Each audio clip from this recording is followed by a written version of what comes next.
animosity, because that is what college football is all about. That's why our desk is split between two Bama boys and two Florida State alum. I'm Emily Proud. Let's introduce you to the crew, because we're going to be rocking with these guys all season long. Let's start off on the end there. Our 1995 ACC Player of the Year. He's a national champion against the overrated SEC. He went 3-1-1, and yeah, there were still ties back when Danny Cannell was playing college football.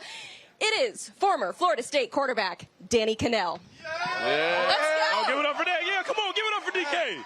Come on. Fired up. You could have left out the year, Emily. You could have left out the year in 1995. Don't look it. You don't look it. Would have never guessed. Never guessed. You know what? It's my job just to bring the That's stats. right. I can't control this, but let's talk about our representative from the quarterback position when it comes to the Alabama Crimson Tide. We have three-time BCS national champion, All-American, Sports Illustrated. What did they once call you? King Crimson? We got A.J. McCarron here on set with us today. I don't know if we're going to get cheers. We got cheers. Hey, come on. If you know ball, you got to cheer for this guy. Y'all don't know ball. That's why y'all cheer for Florida State. We'll eventually get some more Bama fans back here. We will. That's all right. As the day goes on. Let's go back to the hometown boys here. We've got the highest rated cornerback recruit for Florida State all time. He's a three-time ACC champion, two-time Super Bowl champion. He's a former computer graphics major with a minor in studio art. Love to see you using that degree here. Bryant McFadden, a.k.a.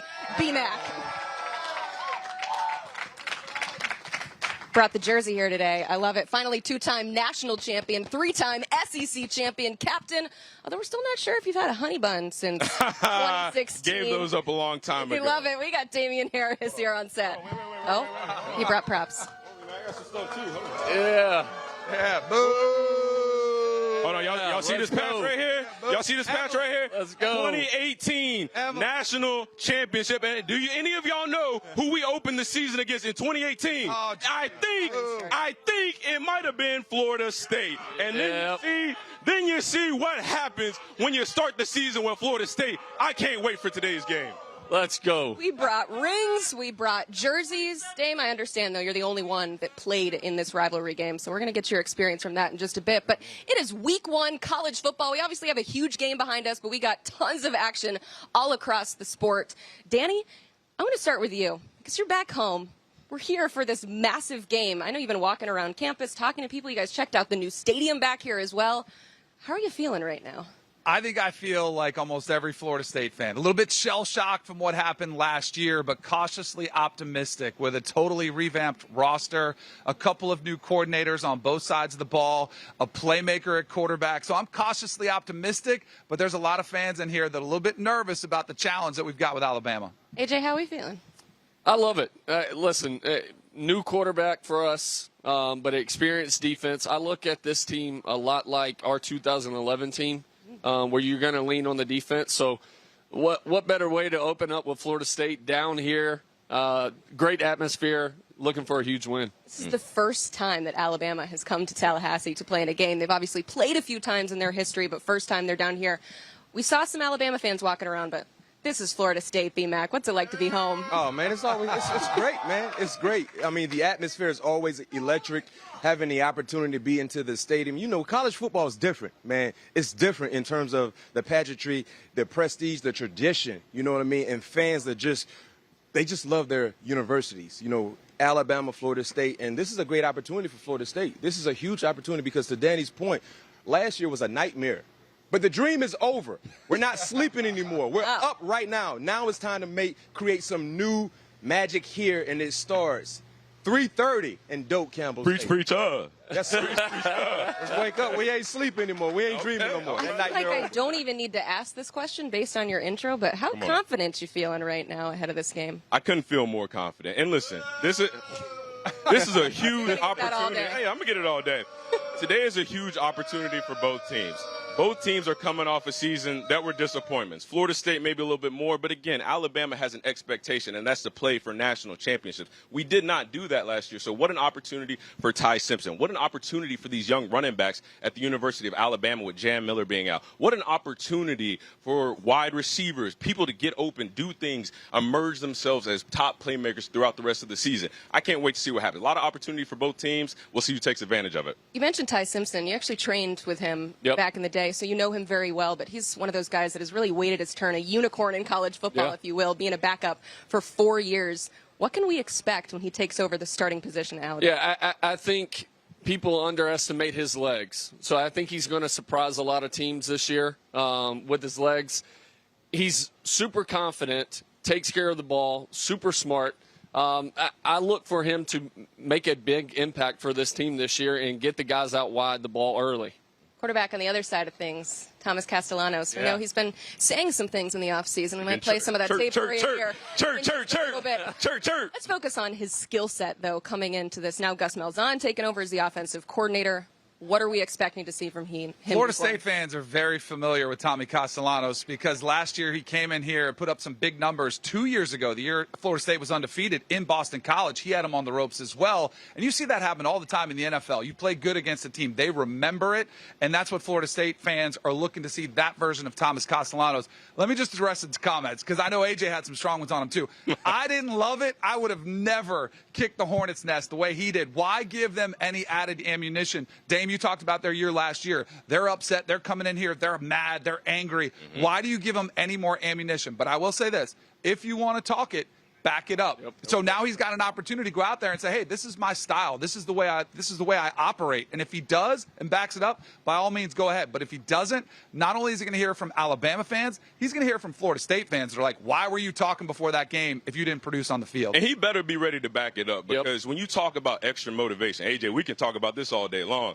At Alabama, when somebody gives you bulletin board material, well, guess what? Every time you walk in the weight room, they're playing those comments on every single TV. They've got pictures of Thomas Castellanos on every single bench press, every squat rack, in front of all the defensive linemen, the linebackers, the safeties, everybody. So if he doesn't come in here ready today to back it up, somebody's going to show him something. Because somebody said from Alabama's team, the disrespect will be addressed. It will be addressed. When you put a statement out there like that, like Thomas Castellanos did, you have to be ready to deal with what's going to come next. So I hope he's ready. He put the spotlight on himself, and I would love to have seen him stand on it.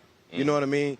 That's my issue with it, because if you're brave enough to put it out there in the atmosphere, be brave enough to stand on it. But it also is a very, very important factor for his teammates to back him. Okay, you came out, you put something out there, we're going to back you. We don't have to verbalize what we're going to do, but our work ethic, the hard work we do in the meeting rooms and everything like that is going to show up. And two things can happen in this scenario, to you guys' point. He put it out there. He have a heck of a game. He's a household name. Or if he flatlines, and everything can derail. Remember Joe Namath? Of course, you got Alabama great. He went out there and said, we're going to win. Tommy didn't say that, but he said he's basically going to ball out. And what happened when Joe Namath gave that proclamation? They won the ball game. Legend. So two things can happen in this scenario for Tommy. Well, the issue I had with it, right, was not the fact that you're giving a little bit of smack talk, leading into the game. It was kind of degrading towards his past teammates, talking about he had to do everything. He was the only one out there performing. Like, as a quarterback and a leader, that's just something you don't do, right? Everybody else makes you better, and you build the rest of the team up. And then to kind of not only degrade your past teammates at Boston College, but then also, like D. Harris said, give Alabama's defense bulletin board material. Like, why? Why? Just go. I'm sure Coach Mike Norvell didn't love it. So just go out, work with your teammates, get ready to play, and then come out and perform on Saturday. Dame, you mentioned, bulletin board material, and there's one thing you can do as a player. You can block it out. You can block out the noise, right? We have somebody here on the set who was excellent at blocking out the noise. You know why? What is that? I was trying to promote the show out there. Can we, just pull up this graphic right here. I was trying to tag my boy AJ, and I was like, wait a second. I've been blocking for like 15 years over here on this thing. Wow. Listen. Come on. Wow. I don't know what you said back in the day, but that's probably been, I can't remember the last time I've been on Twitter like that. But, Danny, I'll have to unblock you after this. Danny has to be one of the most blocked people in our industry on Twitter. Oh, hands down. 100%. Hands down. And, back in the day, Danny being younger, like, he loved talking trash. So. Oh, yeah. Now that he's a little older, he doesn't talk trash anymore. By the way, By the way, speaking of trash talk, because there's always a competition on this set. You're new to the set. There's always like a fashion competition. The competition's already over. If you look at the Florida State fellas against that Bama boys, I mean, we got custom, like tailored stuff here, little embroidery right there on the logo. I mean, come on, it's not even close. I think where's the ice at? Where's the ice at? Huh? Just show the. Hold on, hey, y'all, zoom in on the Florida State rings if you can for me. Zoom in on the Florida State rings. I love it. Well, AJ, I see you have your phone right there. So maybe at this first commercial break, Yes, you can go unblock ahead Danny. and right the wrong and unblock Danny so we can all be part of a happy team. But speaking of some big-time college football, it doesn't get bigger than what's happening in the shoe today. We have a top 5 matchup, college football playoff rematch between number 1 Texas and number 3 Ohio State. We're going to talk a lot about the quarterback position today, so let's go ahead and start it with these guys. 2 former 5-stars. We've got Arch Manning, Julian Sayin, and these are guys that we don't know a whole lot about because it's their first time stepping into full-time starter roles. So let's start with our quarterback on the outside here. Do you have any idea what to expect from this matchup? What a way to start your college career. I think it's going to be more defense early in this game as both of these teams figuring out what they're going to get from their young quarterbacks. Julian Sayin, we haven't seen it all. At least Arch Manning has been there for 30 months waiting for his opportunity. He's started a couple games. He's come into games in big situations. Didn't always work out great, but at least you kind of know what you're going to get. There's a little bit of a floor there. Julian Sayin with a new offensive coordinator and Brian Hartline, I think the defenses will be the story of this game early, and then whoever adjusts the speed to the adjustments to being on the stage of that magnitude, that to me is what's going to determine the game. B-Mac, who has the best supporting cast in this group? Because you know that's going to be a quarterback's best friend is someone to throw to. Julian. Yeah. When you have Why? Why There's one answer. Is there one player in when you have particular a that is helpful? generational, not talent, but a generational player on your side, who is Jeremiah Smith, along with another NFL prospect in Cornell Tate, that helps whoever the quarterback is in terms of making his first start. So that's a massive asset to have in terms of offensive production. And to Danny's point, I'm right there with him in terms of defensive production. I think this is a defensive game, and we've kind of seen the odd makers out in Vegas, assume the same thing. Once upon a time, a few days ago, this total was set at 50. We've seen some droppage. I think it's 46 and a hook right now. So I think the odd makers out in Vegas really believe either side defensively will probably have the upper hand. And that's usually the case in week 1 matchups. Offenses especially showcases new quarterbacks. They kind of try to figure things out. And then offensively for Texas, we talked about Arch Manning and all the hype, deserving so because of the bloodline. They're replacing 4 starters on the offensive line. In the shoe against Matt Patricia and that pencil in his ear. One thing I know about Matt Patricia, defensively, he can go against the best of them. I think he will have a game plan in place that kind of make things difficult for Arch Manning and that Longhorns offense. The more we talk about this game, the more we are going to have to identify that this is going to be a defensive game. Obviously, 2 young quarterbacks, they're going to be trying to get their feet wet. We don't know what to expect from them. I will disagree with you, though, B-Mac. I think Arch Manning has the better supporting cast, and I'll flip that to the defensive side of the ball because you have potentially 3 All-Americans on all 3 levels of your defense. Colin Simmons, edge rusher.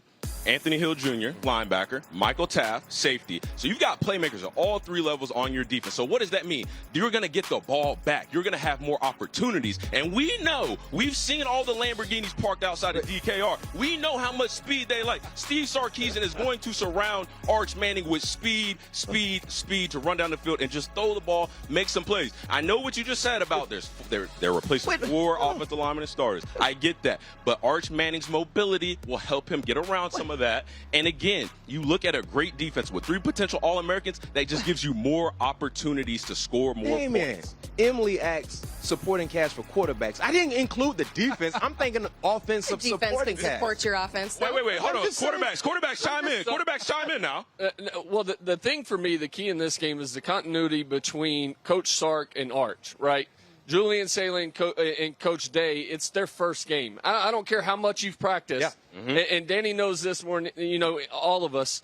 Like, you can practice as much as you want and feel like you have a system, but when the lights go bright and you're out there and guys are flying after you, things change. And so I think this favors into Texas, winning this game. For the first time in school history, Texas lost 4 defensive linemen to the draft, or Ohio State, excuse me, so they have a lot to replace there as well. But this is a massive game, despite the fact that it's just week 1. This matters with the college football playoff. Mackenzie Brooks. Does. Now, obviously, this is not a conference game, but there's still really high playoff implications here. You're talking about either Texas or Ohio State. They will essentially become a lock to be in the college football playoff because any team from the Big Ten, from the SEC, if you have the ability to become 10-2, you do essentially become a lock to be in the playoff. So we have them both projected, if they win this game, to be closer to a 90% chance to make the playoff. Again, that coincides with their over 90% chance to go 10-2 the rest of the season. So while it's not conference game, it still helps them with those at-large bids as well, even if they don't make their conference championship. Now, when you go to the entire 12-team playoff, we do have the big 3 from the Big Ten in there from the Sportsline model projections, as well as Notre Dame, as well as a Clemson. We don't have that ACC winner, or excuse me, the ACC runner-up in there right now. What we see from Notre Dame and what we see from Clemson this year will play a massive, massive part in the amount of SEC teams we are going to see in the playoff. I know Danny might not like to hear about this here, but there's a good chance we get 5 SEC teams this year. We only got 3 last year. I don't think we land on 4, but there's going to be so much parity in the SEC. You're going to see so many teams and with very similar records that you might end up taking all 5 of them if you don't see the ACC look good. If Clemson loses to these SEC teams and they go in and they win the ACC championship, it's not a great cause for the ACC runner-up like it was for an SMU last year to go out in round 1 and maybe have a tough time there. So I think we're going to see a changing of the guard with the committee members. If you don't see the ACC perform well or Notre Dame perform well, I think the parity that you see in the SEC is what you're mostly going to see. I think Ole Miss and LSU could be 2 of those SEC teams, and not everybody is going to be anticipating there. You know, what we saw last night, too, with the Big 12, or not just last night, but in general to start the season, there could be some more opportunity for some at-larges. We mentioned the SEC, Danny. Yeah. Just real quick, what do you think about having that many teams in the college football playoff? I'm not surprised at all. Mackenzie's over there drinking the SEC Kool-Aid, trying to hype up 5 teams there. She mentioned parity. That's the thing to me. What if you do see a lot of these teams? There's no standard bearer like there's been in the past with Alabama or Georgia, who's like this clear-cut #1 team. What if you get several teams that finish 9-3? That was just on the outside looking in. That's why I think this game is huge for Texas to win it, because then it takes away a little bit of that weight off their shoulders. They didn't beat many quality teams last year. If they lose this game, that could be have playoff implications in a negative way for the SEC. I'm just so glad we have this game. We have all the games happening because we officially made it to week 1 of college football, and we are rocking and rolling here live from Tallahassee. We continue in the shadow of the new and improved Doak Campbell Stadium, the site of this week 1 showdown between Alabama and Florida State. Coming up, we've got some overrated and underrated teams. The season hasn't kicked yet, so let's go ahead and just make declarative statements. Stay with us here on CBS Sports HQ. Here we go. The 2025 CBS Sports NFL schedule is here. 18 glorious Sundays. He's got his receiver touchdown. Filled with rematches. Oh, the play of the year. And rivalries. Touchdown, Bengals. Plus, plenty of superstar showdowns. And an epic matchup between the Chiefs and Cowboys on Thanksgiving. Clear your Sundays beginning September 7th for the NFL on CBS and Paramount Plus. Tonight's the night.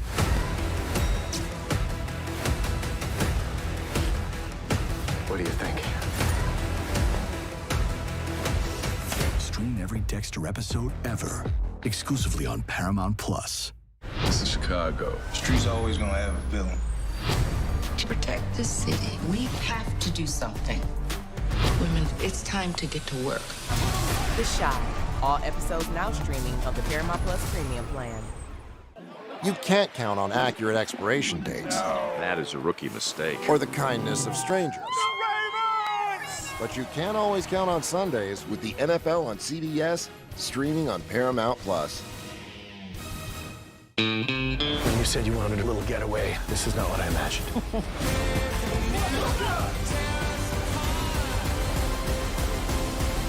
We like to make up our own rules. NCIS Tony and Ziva, streaming September 4th on Paramount Plus.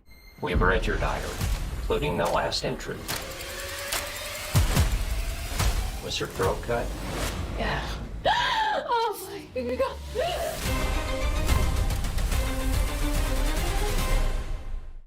You can't count on accurate expiration dates. No. That is a rookie mistake. Or the kindness of strangers. But you can't always count on Sundays with the NFL on CBS, streaming on Paramount Plus. Hi. Novocaine? Novocaine! Novocaine is now streaming on Paramount Plus. You're gonna love this. Oh, you're strong! It's wildly entertaining and an absolute blast. I'm in. Novocaine, rated R, now streaming on Paramount Plus. This distillery is a very interesting business. What are you saying? If you think you're gonna take me out, it's gonna be difficult. Tulsa King, new season streaming September 21st, exclusively on Paramount Plus. They're underway, and there's some massive clash at City Eye. Superb finish. Oh, that's it! Picks up Unbelievable strike. And that's surely they score that tornado. Watch Serie A all season long, streaming on Paramount Plus.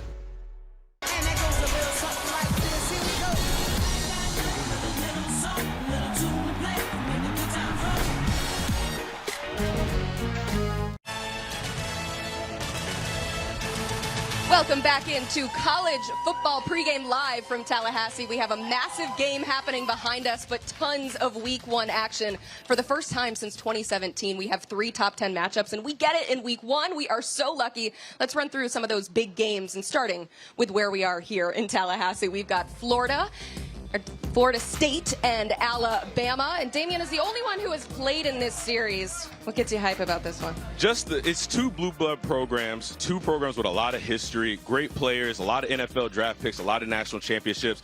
2 disappointing years for both programs last year. Who had the better offseason? Who's going to be ready to come out week one, ready to make a statement? Round 6 in this series, and the headliner of the day, we've got number 1 versus number 3 Texas at Ohio State, a rematch of the college football playoff semifinals. 2 unproven former 5-stars at quarterback. Danny, what do you think of this mega matchup? I mean, this is the one we already talked about. We previewed it a little bit. There's going to be so many question marks on this field. Young quarterbacks making their first start. Jeremiah Smith is the best offensive player in the country, and watch out for Caleb Downs. You Alabama boys know about him. He might be one of the best defensive players in the country. This game, I think, is going to come down to the wire and live up to the expectations. On CBS at 3:30, Happy Valley is the site of Nevada Penn State. The Nittany Lions are 6-touchdown favorites. Wow. But they have national championship aspirations, and BMAC, it starts today. We need to see this team dominate from start to finish. The last time we saw Drew Allar on the football field in the playoffs against Notre Dame, he did not complete one pass to a wide receiver. Drew Allar, potential NFL prospect, he has to show up big, take care of business against Nevada. He's got some new wide receivers at his disposal. Meanwhile, the 7th-ranked Ducks in action against a 15-win FCS Montana State team. 1-for-1 for the Ducks in the playoff after winning the Big Ten. What will this year bring, BMAC? I think another successful year. For the 3rd straight year, they will be replacing a new quarterback. But one thing we've seen with Oregon, it doesn't matter who the quarterback is, they find a way to get the best out of that said player. I love the physical nature in the trenches. Dan Lannon has a nice, well-oiled machine there in Oregon. They will take care of their business against Montana State today. We've got Tiger v. Tiger for the rights to call their home turf Death Valley. Not necessarily on the line, but so much else is. 2 Heisman contenders under center. AJ, what are you expecting from this one? Yeah, 2 great quarterbacks. Cade Klubnik, Garrett Nussmeier, who I think is the best in the country. And what defense can come out and make a play and stop this and somewhat contain these offenses from putting up so many points?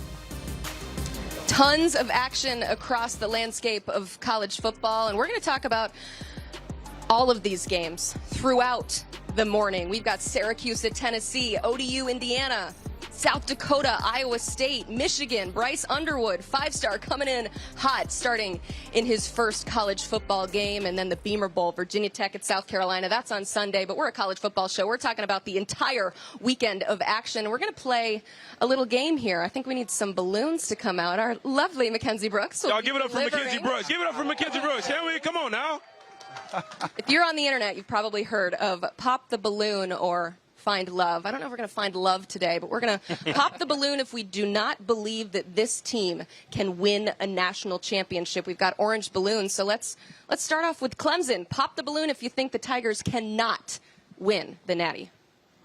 I mean, this thing is orange for a reason. No, they can win it. They got so many teams have questions. They've got answers. Cade Klubnik's back. I might push back on AJ. Garrett Nussmeier is the best quarterback in the country. I think Cade Klubnik might have something to say about that.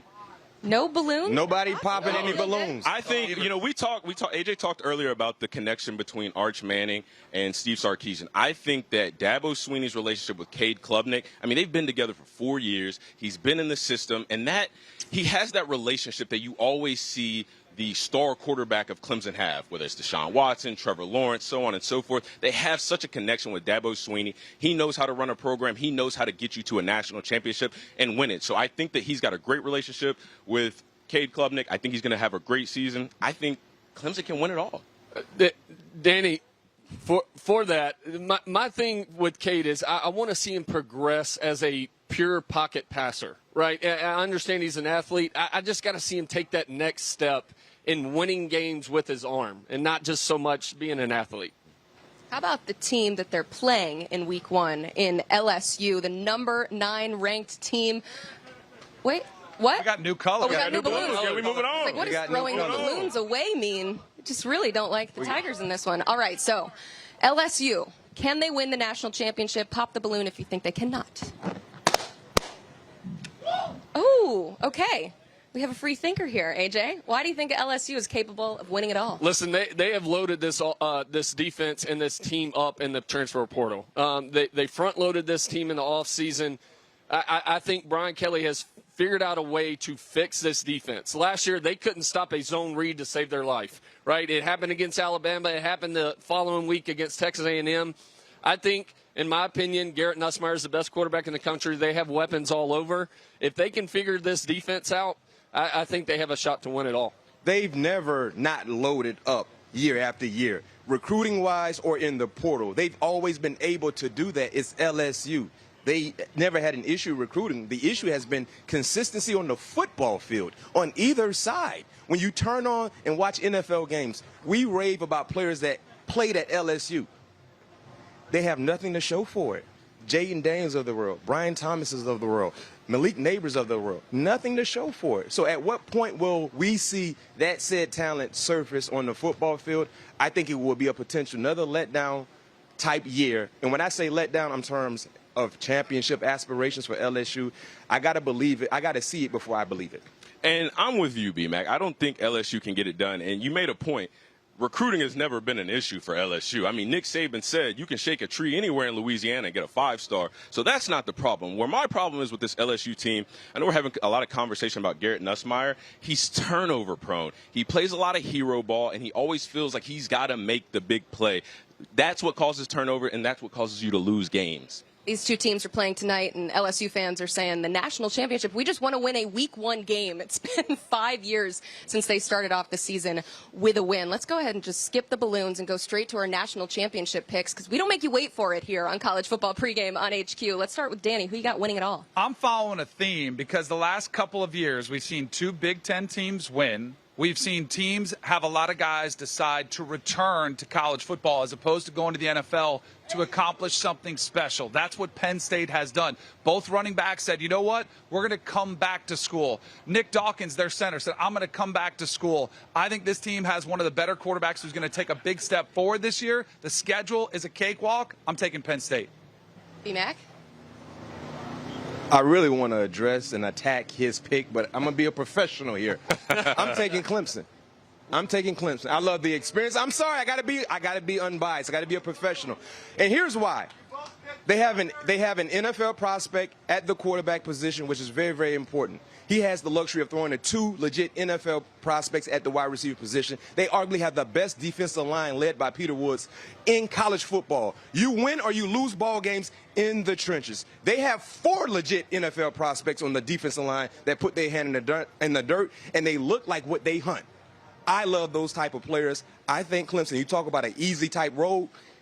They play LSU today, got South Carolina later on, but if you look at the rest of the schedule, it's not that difficult of a daunting task, so I like Clemson. Damian?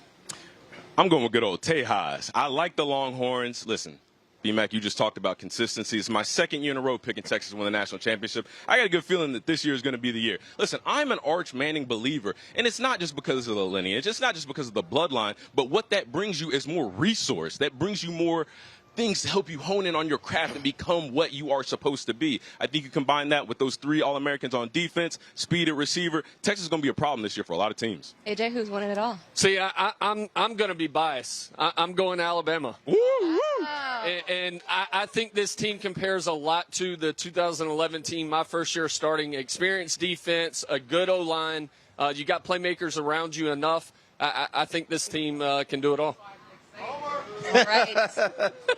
Well, we already gave you our national championship picks, but don't worry, there's plenty to talk about here on College Football Pregame. And get ready for our guests that are coming at the end of this commercial break. I don't think you're going to believe it. Let's pan go around and Let's show go.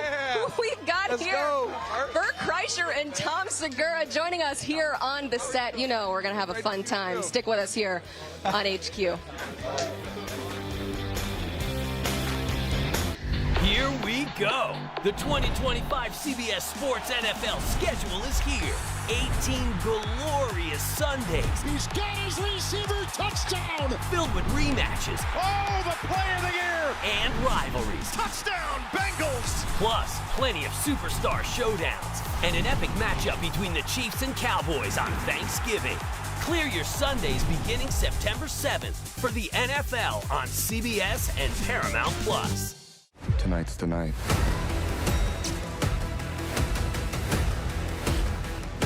What do you think? Stream every Dexter episode ever, exclusively on Paramount Plus. This is Chicago. Street's always gonna have a villain. To protect the city, we have to do something. Women, it's time to get to work. The Shot. All episodes now streaming of the Paramount Plus Premium plan. You can't count on accurate expiration dates. That is a rookie mistake. Or the kindness of strangers. But you can always count on Sundays with the NFL on CBS, streaming on Paramount Plus. When you said you wanted a little getaway, this is not what I imagined.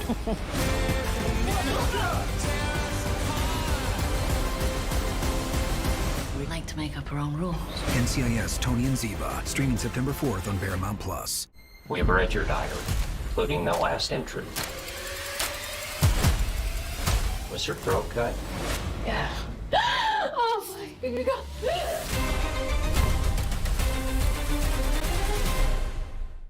You can't count on accurate expiration dates. That is a rookie mistake. Or the kindness of strangers.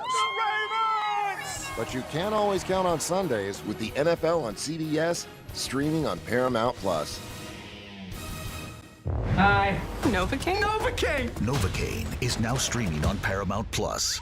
You're gonna love this. Oh, you're strong. It's wildly entertaining and an absolute blast. I'm in. Novocaine, rated R, now streaming on Paramount Plus. This distillery is a very interesting business.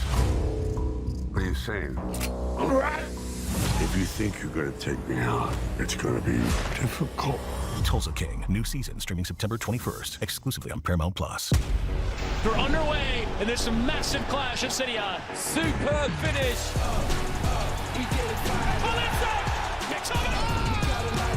Unbelievable strike. And then surely they score that tornado. Watch Serie A all season long, streaming on Paramount Plus. And that goes a little something like this. Here we go.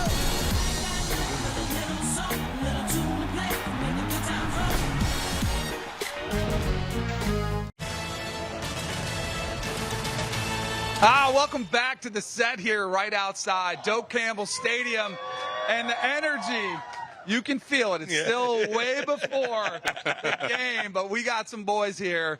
We got one of the all-time Florida State legends. We got a Florida State super fan. It's the fellows from Two Bears, One Cave, a couple of comedy legends. Tom Segura is here. Yes, awesome. sir. Good to see you. And then here's how I want to introduce Bert, because we have Bobby Bowden Field back here, and people refer to the stadium as the house that Bobby built. Florida State's party scene has been something that is well known across college football. Like any college town, people want to come to Tallahassee to hang out. Bert, The scene here in Tallahassee is what you built. They need to rename Tennessee Street to Bert Kreischer Way. 100%. How are we doing, man? You guys doing all right? So proud of my children. This area has totally changed. When Danny and I went to school here, this area is where he bought weed from that sketchy dude from Fort Myers. Remember? Yeah. When Danny and I went to school here. Danny, you remember that guy, right? You remember that guy. Danny parties. Don't let him. I know some stories about Danny when he lived in. I was going to say, did you ever run into Danny? White Pete, you remember him? No, Hang can't out. say I met him at all. They had bleachers in the end zone. There were bleachers when Danny and I were here. Yeah. And now look at it. This is amazing. You got the new club seats. It's going to be a whole thing, man. You guys got an opportunity to see the tour of the renovations? Not of the renovations. It's unbelievable. I can't wait to see it. It's unbelievable. They definitely hit me up to donate, and I just hard pass. How much did they ask for? A lot. And they're like, "Yo, we let you on the field. You stood while Osceola spiked the spear." I was like, I thought we were just. I was like one of those chicks that was like, I thought Harvey Weinstein thought I was a good actress. Yeah, I know exactly what you. Now you guys are professional at what you do. Sometimes. And that is of course party. I mean, that's what I'm talking about. Yes. What advice do you have for some of the fans behind here? I always tell people to pace themselves. I don't think you guys follow that. But No. You've ever been going hard. Hold on. I have a better question. Mackenzie, who works with us, this is her first time in Tallahassee. Uh-oh. And she said, regardless of what happens during the game, she wants to go out Saturday night. We need to make that happen, guys. She wants to really experience the party scene in Tallahassee. We're going out. Yeah. I'm the closest to the age of a college kid here. I need to feel the full experience. She wants to She live wants like to feel she's the never lived nostalgia. before. She essentially wants to be a Florida State student for the week. Yes. That's essentially what we're saying here. Wow. I don't know who would want to do ideas? that, but I mean, Mackenzie does for some reason. I know a guy that can keep you up all night, but I don't think that's a good idea. I would pace yourself. Lots of water. If someone offers you something out of a vape pen, don't take it. Yeah. And just, pace yourself. And, Fent is real, so just take it easy. let me ask y'all this. Have y'all ever took a trip to Tuscaloosa before? Yes. So I just want to know, coming from two professionals, how does Tuscaloosa compare to Tallahassee? Well, I was there for an adult reading program. I was teaching a lot of the adults to read, so I didn't get to see much of the party scene. Tom, you went. Well, yeah, you went to school here for 7 years, so. Tuscaloosa. You didn't have a COVID year? I had a great time. The game day atmosphere was incredible. Mm-hmm. I do think this is definitely more of a party town. Yes, it's definitely a bigger party. Well, Tuscaloosa is more of a football town where you actually play real football. He's throwing Am I? Leave it to Damien to spoil the vibe. I thought we were having a good time. I'm having a great time. What are you talking about? Spoil the vibe. So, guys, how you guys feeling about this game, man? This is a great weekend. Look, this is for football. How you feel? The most exciting thing about a first week is you don't know who you have. You don't know who the other team is. Everybody does these preseason polls and put so much weight into them. You have to see the first game play out. That being said, FSU will win 63-14. Go ahead. Listen, you got to be careful for the roommate. Right? Right now, you're dating the hot chick, and you go back and you meet a roommate, and you forget how cool a roommate is. The hot chick goes to class. The roommate takes bowl hits with you. And we're the roommate. We're going to sneak in. You're going to never know that we were there. We're going to take this away. I'm curious to know, by the way, Bad Thoughts, Tom Segura's Netflix special. I feel like I had a shower after I took it. It's out there, man. Wait, hold on. You watched Bad Thoughts? Oh, yeah, of course I did. Come on. Yeah, exactly. I needed a shower. By the way, all their comedy specials on Netflix are outstanding. You need to go check them all out. How did you become, I know you told the story a little bit before, but how did you become a Florida State fan? When I was a kid, college football was dominant in my house. My dad loved college ball. Yeah, I think a lot of it was the timing of 88, 89, little guy named Primetime kind of walking around, watching these games on weekends. I just gravitated towards FSU, and then we moved to Florida, coincidentally in high school, so I just locked in more, and I just have been a fan ever since. It's the reason we're friends. Yeah. I walked into a green room. He had a Florida State game on, and I said, "You watching the game?" He goes, "I got $100 on it." I said, "I went to Florida State." And he goes, "I love Florida State." I was like, "My name's Bert." Yeah, that's how we met. And then I was bringing up all these teams and players, and he was like, I don't know, man. I was kind of blacked out. I was like, okay. So that's how we connected at first. All right. If you guys could put together your Mount Rushmore of Florida State football players combined, who would make that top four? Okay. Derek Brooks. Yep. Derek Brooks. Yes. Work done. Charlie Ward. Oh, I'm going to put Dan Mallory in there. I would go Shade Tree, man. Marvin Jones. Marvin you Jones. Absolute beast. You're a for real fan. I'm for real, Shade man. Tree. Yeah. And he said Shade Tree. You didn't say Marvin. That's a problem, man. No question. So we had a little debate yesterday because you did not pick Jameis. You didn't pick Chris Wayne. But I didn't. I think Charlie's one of the most underrated quarterbacks, not only maybe at Florida State, but in all of college football. Do you remember how confident we were when you were his backup? How confident we were on 3rd and long. Oh, 3rd and long, you just knew Charlie had nothing fazed him, and he was incredible. It bummed me out that he played basketball. I know, right? But I remember I talked to him when he was like debating on making that decision. I was like, "What are you going to do?" And he's like, "Look at me." He's like, "I'm 5'10", 180 pounds, wet." But wait, I can't handle that. Hold on. Today's game, he would tear it up. Let's also not sleep on the greatness that is Danny Cannell. Do you remember that comeback from Florida? Choking dope. I just watched that online the other day. I was like, God, those were great years. I was got like that corny like remix of it with all like the dramatic music in it, which I love. I'm like, it's great. But that was awesome. But hold on, Danny. Talking about the choking dope. At what point did you realize, we can come back? Because as watching that game, it was like it was a wrap. Yeah, I mean, Florida was 31-3 unstoppable. with 10 minutes left was not that time. But I was literally, all I wanted to do was not get embarrassed. It was just like play for respect. Like just try to make it close. When we got 2 touchdowns and it was a 14, defense, crowd, they started to get into it. That's when I was like, we could do something special. I'm still a little bit upset we didn't go for 2. Because we wanted to go for 2? Yeah. And Bobby actually told me before the series we're going to go for 2. And then they called it off and said, no, let's make sure we get the tie. There was a little bit more time than they thought, so we ended up doing it. I've always told people, if you mention how much Tallahassee has changed here, we got rooftop bars, pools up top. I've said now, I wouldn't have graduated if I would have been here with the scene that it is today. Did you graduate in those 7 years? I don't know that answer. I don't know either. I don't know if the jury's out. I took the prison class system when I was starting stand-up in New York, where they shipped you a box of books to graduate, because I walked with Warwick. I sat next to Warwick Dunn. Really? I sat next to Warwick Dunn at graduation. They let me walk, but I still had like 3 credits, so I had to take prison classes. I think I graduated. Prison class? That'd be, yeah. It was before the internet. I went to college before the internet. We're known for that. You guys are awesome. We were going to make you take the shirt off, but you said I had to do it too, so that was a hard pass for me. Oh, is it coming off? Let's go. Come on. Come on, man. I just want you to see these. Yes. Damien, do it. Yeah. I think Damien should do it. You got to represent Roll Tide. Wait. You got to represent. Wait. No. I got a wife at home. She not gonna be happy. Not gonna be happy. Smart man. Oh man. I know you're headed over to Madison Social. It's gonna be is the spot in Tallahassee. We're gonna try to get over there post game. Maybe we're celebrating a little victory. Pace there. yourself. Yeah. Pace yourself. Pace myself. You don't look like a guy that I'm a needs to high-functioning alcoholic who's a millionaire. You don't have to do anything. These guys are like ultra marathon runners in the party scene. They just keep going. What time did you get started this morning? What time did y'all get started this morning? What time? We just had a mimosa. I just had 2 mimosas. For he didn't want one because he's got acid reflux or whatever. It's just early. I don't know. Appreciate the time. Yes, thank you. You guys are the best. Thank you very much. Thank you, guys. Thank you. We got a lot more coming your way on the college football pregame show. Keep it right here.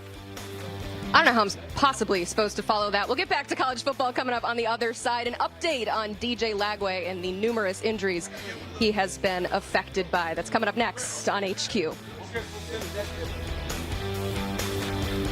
Here we go. The 2025 CBS Sports NFL schedule is here. 18 glorious Sundays. He's got his receiver touchdown. Filled with rematches. Oh, the play of the year. And rivalries. Touchdown, Bengals. Plus, plenty of superstar showdowns. And an epic matchup between the Chiefs and Cowboys on Thanksgiving.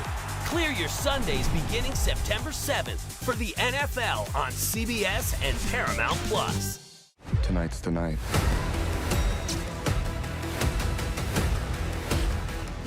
What do you think? Dexter episode ever. Exclusively on Paramount Plus. This is Chicago. Streets always gonna have a villain. To protect the city, we have to do something. Women, it's time to get to work. The Shy. All episodes now streaming of the Paramount Plus Premium plan. You can't count on accurate expiration dates. That is a rookie mistake. Or the kindness of strangers. But you can always count on Sundays with the NFL on CBS streaming on Paramount Plus. When you said you wanted a little getaway, this is not what I imagined.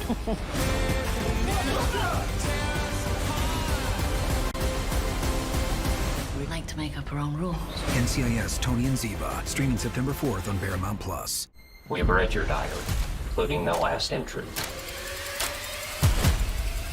Was your throat cut? Yeah. Oh my God.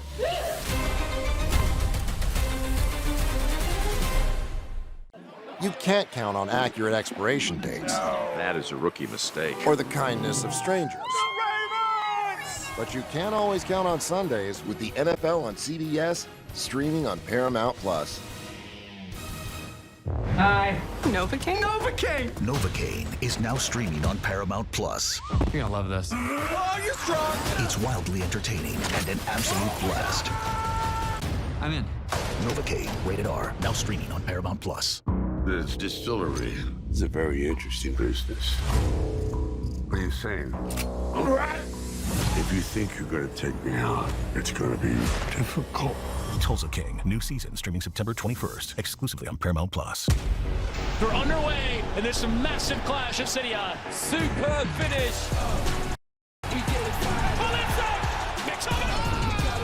Unbelievable strike. And then surely they score that tornado. Watch Serie A all season long, streaming on Paramount Plus. And that goes a little something like this. Here we go.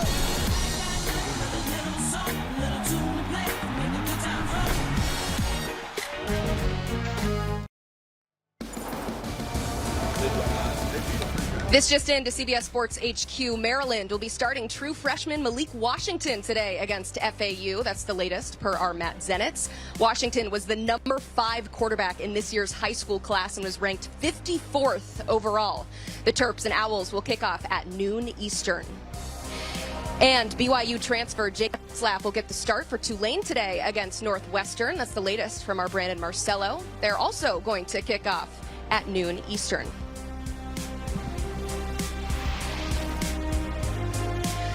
Talking about some injuries today, week 1. We start in Gainesville, where it will be all systems go for Florida Gators quarterback DJ Lagway in their season opener against LIU. The Heisman hopeful began fall camp in a walking boot thanks to a calf injury, but he'll be ready to go for tonight's 7 o'clock kick in the Swamp. And a big one here in Tallahassee between Alabama and Florida State. The Crimson Tide will be without some key players today, though, including preseason All-American defensive tackle Tim Keenan and running back Jam Miller. Meanwhile, linebacker Dante Lawson is questionable to play. He is working his way back from a torn ACL last November.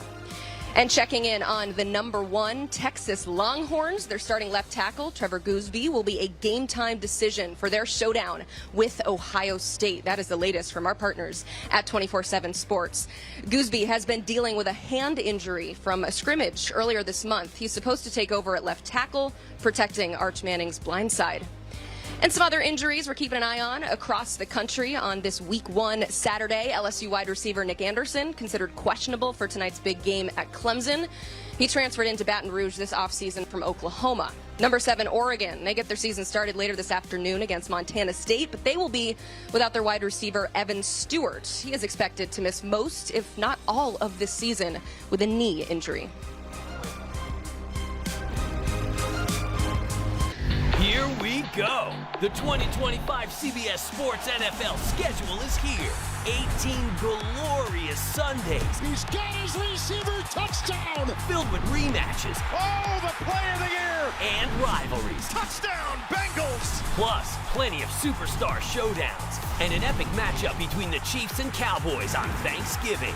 Clear your Sundays beginning September 7th for the NFL on CBS and Paramount Plus. Tonight's the night.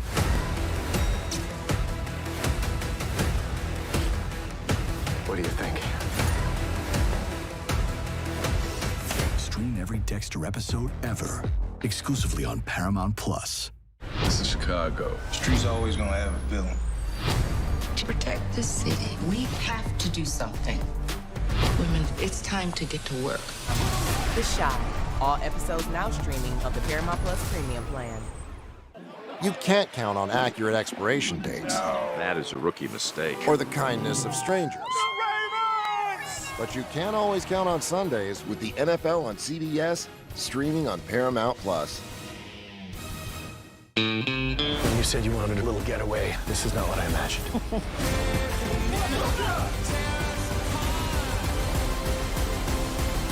We like to make up our own rules.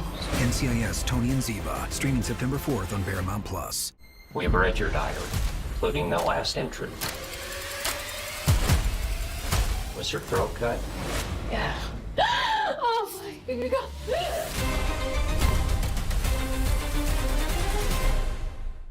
You can't count on accurate expiration dates. That is a rookie mistake. Or the kindness of strangers.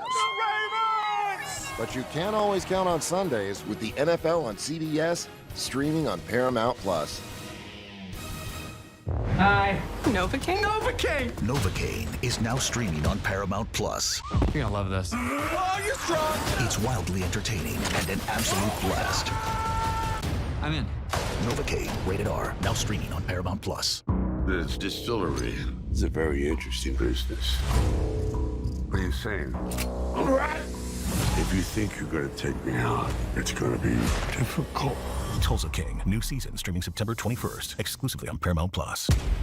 They're underway, and there's some massive clash at City Eye. Superb finish.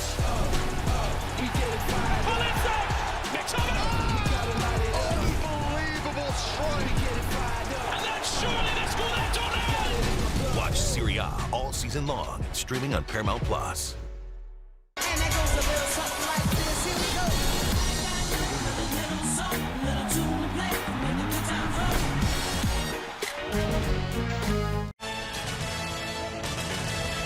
College football pregame rolling on here on HQ. Week 1 action is happening all across the country, including where last season ended in Atlanta. At noon, we've got Orange versus Orange when number 24 Tennessee takes on Syracuse. Just one of many quarterback questions we have going into the season. What do we think we're going to see from Joey Aguilar? Well, we're going to see a young quarterback who's trying to get his feet wet, but let's make no mistake, it's not going to be a cakewalk. Fran Brown and Syracuse, they are coming into town, and they are looking to spoil Josh Heupel's parade. This is a team, Syracuse is coming off a 10-win season. They're replacing Kyle McCord, but the way Fran Brown has this organization going, I think they'll be clicking on all cylinders. Expect this to be a really good game in Knoxville. And the other half of that quarterback trade, Nico Iamaleava making his debut in the Rose Bowl against Utah. What does he bring into the Bruins? Well, hopefully entertainment and consistency, because when you look at what he did a year ago at Tennessee, we all felt like he was going to have a bright future there in Knoxville, and the unexpected thing happened with him transferring to UCLA. He's going into a different scenario, a different situation where the talent is not the same as it was at Tennessee. Let's see what he has in store playing against a very, very stout Utah team that's looking to have a bounce-back year from what happened or what did not happen in 2024. Speaking of QBs, Gunnar Stockton thrown into the fire in the SEC Championship and then the first round of the playoffs. Now he enters the season as the starter. What can we expect from him in this Mike Bobo? Yeah, I think the biggest thing is him being comfortable in this offense. The Notre Dame game did not go well for him. There was times where he just did not look comfortable from a passing game situation. So I want to see his growth, and what better way to start it out against Marshall, a game at home where you should have a big win, get your feet under you and let it rip and put some points up. Man, the board, if you're into betting, is absolutely massive today. Some might call it overwhelming, but that is why. Oh, we're talking about one more game here. We've got Michigan and New Mexico, and Bryce Underwood, that man right there, is ready to make his start as a true freshman. What can we expect from him? Well, we better expect some big plays, because all that money they paid him to bring him and flip his commitment from LSU, we better see a show. Listen, it is time to start demanding from these players what they are getting paid. I want to see plays being made. I want to see good throws. I want to see him use his legs. I want to see him motivate this Michigan team who's dealing with a lot of off-the-field stuff. But show you're a leader. Show you're worth all that money. Show you've got the talent. Lead this Michigan team to a successful season. The 8-figure man, Bryce Underwood. A ton of action happening in the Big Ten today. And speaking of money, let's make some and head over to Mackenzie Brooks and Danny Cannell. I'll typically make you some money. Danny, after last season, I don't know if you want to be tailing him, but I'll definitely start us off here. We're going to talk about the Battle of Death Valley, and I'm on LSU. I like them on the road, plus the 4.5, especially if we get it bigger than a field goal. They can still lose this game by a field goal. We're talking about a Clemson team, though, that was 0-3 against SEC teams last year, minus 160 on the ground. They were allowing 250-plus rushing yards to every SEC team and Stanford, okay? So think of that what you will. People get so excited that Dabo finally hit the transfer portal. We're talking about a guy from Southeast Missouri, a guy from a 1-11 Purdue team, a Nepo baby from UNC whose dad's a coach on Clemson. Like, this isn't going to be some week one complete transformation of this team. So I like a lot of things about LSU. I think they're certainly alive to win this game, but if I can get a plus 4.5, I'll take it. Here's a shocker. I'm on the other side of this one. I was a little bit nervous because this line's been bouncing around. It was 3.5. Right. The 4.5 makes me a little bit nervous, but scared money doesn't make money. Here's why I like Clemson at this one. Playing in their home at the real Death Valley. You mentioned that defense, which was a sieve against the run. TJ Parker's got to step it up. Some of their other pieces along the defensive line, but they did bring in Tom Allen from Penn State, who's one of the better defensive minds out there.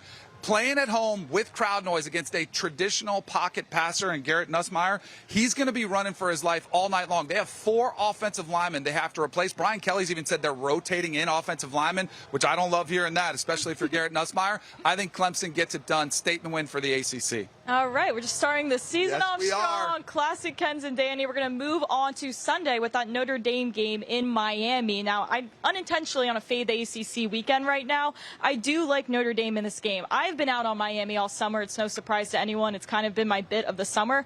I don't understand how Carson Beck's supposed to produce what Cam Ward, the #1 overall pick in the NFL draft, did when they cracked 10 wins. I don't think it's all going to come together in week one. They lost their top 5 receivers on the roster. There's so many new moving parts. I like what we have with Notre Dame. I like that CJ Carr's at least been in the system. He's a mobile quarterback. You still have 2 of the best backs in the entire country here. So I like the Notre Dame money line tomorrow or on Sunday. I actually kind of agree with you on that one. Plus, I can't back the Canes, but I have a different play in this game because I hear you. I think there's going to be some learning throughout this game. You've got a couple of new quarterbacks. Now, I know Carson Beck has played a lot of college football, did struggle with the interceptions last year, and he's coming off major elbow surgery this season. I think that could be a feeling out process. And on the other side for Notre Dame, you have CJ Carr, his first start on the road. Guess what Marcus Freeman's going to do? He's going to hand that ball off to Jeremiah Love all night long, try to wear on that Miami defense, which is pretty stout. I think this is a lower scoring affair, so I am on the under in this one. First half, I love the most, under 24.5, that key number. A little bit worried about a late game, couple big plays they could make there. Jaden Greathouse is a great option there for Notre Dame, but I like the under in the first half and in the total game. All right, that is absolutely disgusting, but I'm actually kind of in on it. The competition begins between me and Danny this weekend. Emily, only one of us can win that Clemson game. I wonder who it's going to be, but we got a lot of action to get to before that night game. First off, here in Tallahassee, we're talking more Florida State, Alabama, and yeah, the smack talk that's brought in Nick Saban to the conversation. But also last night, we had a little fun. Coach Prime entering a season without his son at quarterback for the first time, a new era in Colorado. Got off to a rocky start. More on that. Here we go. The 2025 CBS Sports NFL schedule is here. 18 glorious Sundays. He's got his receiver touchdown. Filled with rematches. Oh, the play of the year. And rivalries. Touchdown, Bengals. Plus, plenty of superstar showdowns. And an epic matchup between the Chiefs and Cowboys on Thanksgiving. Clear your Sundays beginning September 7th for the NFL on CBS and Paramount Plus. Tonight's the night.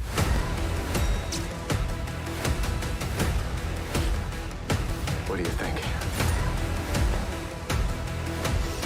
Stream every Dexter episode ever, exclusively on Paramount Plus. This is Chicago. Streets always gonna have a villain.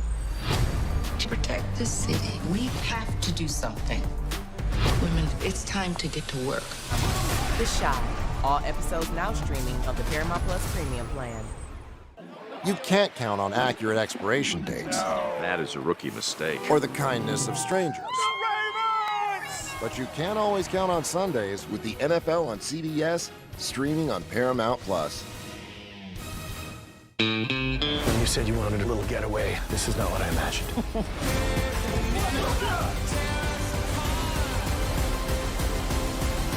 We like to make up our own rules. NCIS Tony and Ziva, streaming September 4th on Paramount Plus. We've read your diary, including the last entry. Was your throat cut? Yeah. Oh my God.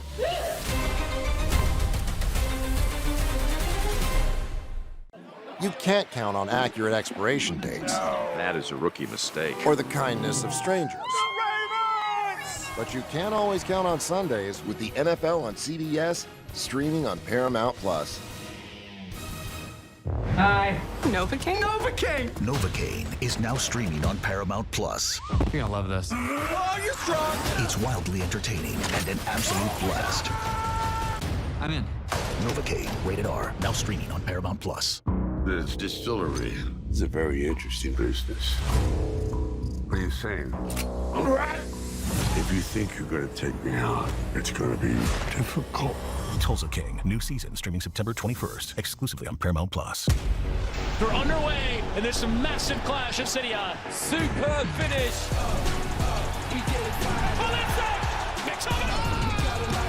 Unbelievable strike. And then surely they score that tornado. Watch Serie A all season long, streaming on Paramount Plus. And that goes a little something like this. Here we go.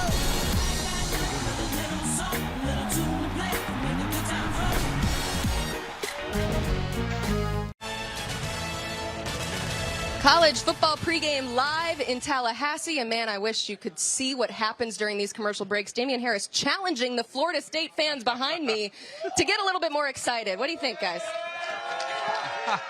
What do y'all think? What do y'all think? Challenge accepted Still have or a few hours. Yeah. What do you think? Yeah. Just be patient. I don't know. It's still. We started to get. There it is. Let me hear it. Let me hear it. Let me hear it. Yeah. Let me hear it. You're going to hear this all day long. All right. It will intensify, by the way. Hold on. I want to tell y'all something. Hold on, B-Mac, because you look like you want to preach right now, but I'm going to say something. I'm not yet. We're going to hear a lot of this until about midway through the first quarter, when people start to realize, okay, well, Thomas Castellanos, he did a lot of talking, but is he delivering? Did he poke the bear? Did he kick the hornet's nest like we said? That ain't a bear, that's a cub. You're Ain't just the bear no more. getting Cub. rolling here on Hour 2 on HQ, presented by FanDuel. Play your game. And there was some fun games that happened last night in college football because we couldn't wait till Saturday for Week 1 action. Let's go to Georgia Tech, Colorado. Deion Sanders beginning his 3rd season as the head coach. New era here, and we got a Haynes King fumble here. First drive of the game. Don't worry, it's a long game, though. Ensuing Colorado drive, Caden Salter escaping to the pocket here, showing some mobility.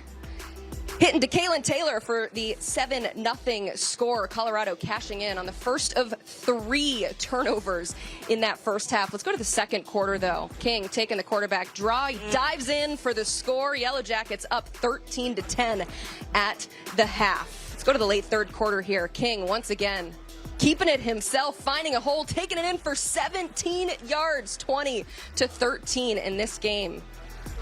Colorado. We'll see what happens next here in the fourth quarter. Salter looking around. Who is he going to find? How about himself and the end zone? But take another look. Is he down? What do we think, Danny? Toes on the line. He's down. Toes on the line. He's down? Well, the referees did not agree because the calls reversed. It is a score. Colorado could not stop King, though. This man was running all over them. Yellow Jackets up 27-20 at this point here in the fourth quarter. Georgia Tech outrushed Colorado 320-146, but Colorado getting the ball back here. Just over a minute to go. Can some magic happen? Salter looking to pass. Felt like Cordell Stewart almost. Got the man, but just misses him. Georgia Tech holds on to win 27-20, back-to-back season opening wins for the first time since winning 4 straight from 2013 to 2016. This one's just going to fall short here for the Buffaloes. We talk about this new era here. Deion no longer with his sons, no longer with a Heisman winner in Travis Hunter. So where do we put the panic meter here after a week 1 loss. I don't think there's any panic. I was actually pretty impressed with the way they played against Georgia Tech, who was trying to hand them the game early in that one. But I think this is going to be more of a rebuild year. And I thought Caden Salter actually showed you some signs of life for this offense. He did run the table at Liberty 2 years ago. He's fitting in. Pat Sherman, their offensive coordinator, has to figure out how to use him. Clearly, he's got pretty mobile. He's more mobile than Shador. He's got a little more comfortable in the passing game. But I actually feel pretty good about the way Colorado competed. Yeah, I agree. And I think that last night said more about Georgia Tech, although they did try to give the game away in the first couple possessions. But what Haynes King delivers to this team, what he brings is a toughness and a grit that you cannot coach. He didn't have the best day passing the football, so what does he do? He takes control of the game with his legs. Listen, Georgia Tech is going to be a team that runs the football. Brent Key is a former offensive line coach. He was my O-line coach at Alabama. I know he has a dedication to running the ball. And when you have a quarterback like Haynes King that not only can run the ball well, run the ball like a running back, but who has toughness, who can take those hits and just continue to deliver in the biggest moments of the game, that is what's going to make Georgia Tech successful in games that are going to be close and games that they might not, on paper, maybe they're not supposed to win. Yo, Danny, you said something in terms of Colorado about not panicking. Yes, it's week 1, you shouldn't panic, but there should be a lot of concerns for Colorado, and here's why. The first 3 offensive drives for Georgia Tech were all turnovers. You only had 7 points. 1 first down in those 3 drives. Only 7 points, and you're at home. And then when you look at what they could not stop, 320 yards on the ground. They average almost 7 yards per carry. That defensive front looked like the first year for Coach Prime when he was there at Colorado, where they couldn't stop a nosebleed. So if you look at what we saw last night, every other opposing offense you see will do the same thing. And the crazy part about that game offensively for Georgia Tech, they didn't try to trick you. Yep. They ran down the teeth of your defense, play in and play out with their running backs and with their quarterback, and you could not get a stop, and you lost by 7. You had 3 turnovers in the first quarter. It's a lot that you can make right, but that was just a very, very alarming thing for me to see when you look at how the game played for 4 quarters. B-Mac, you make a great point, because you're being coached by an Hall of Famer in Warren Sapp on the D-line, like somebody that has done it at the highest level for a very long time. The other concern for me for Colorado was clock management at the end.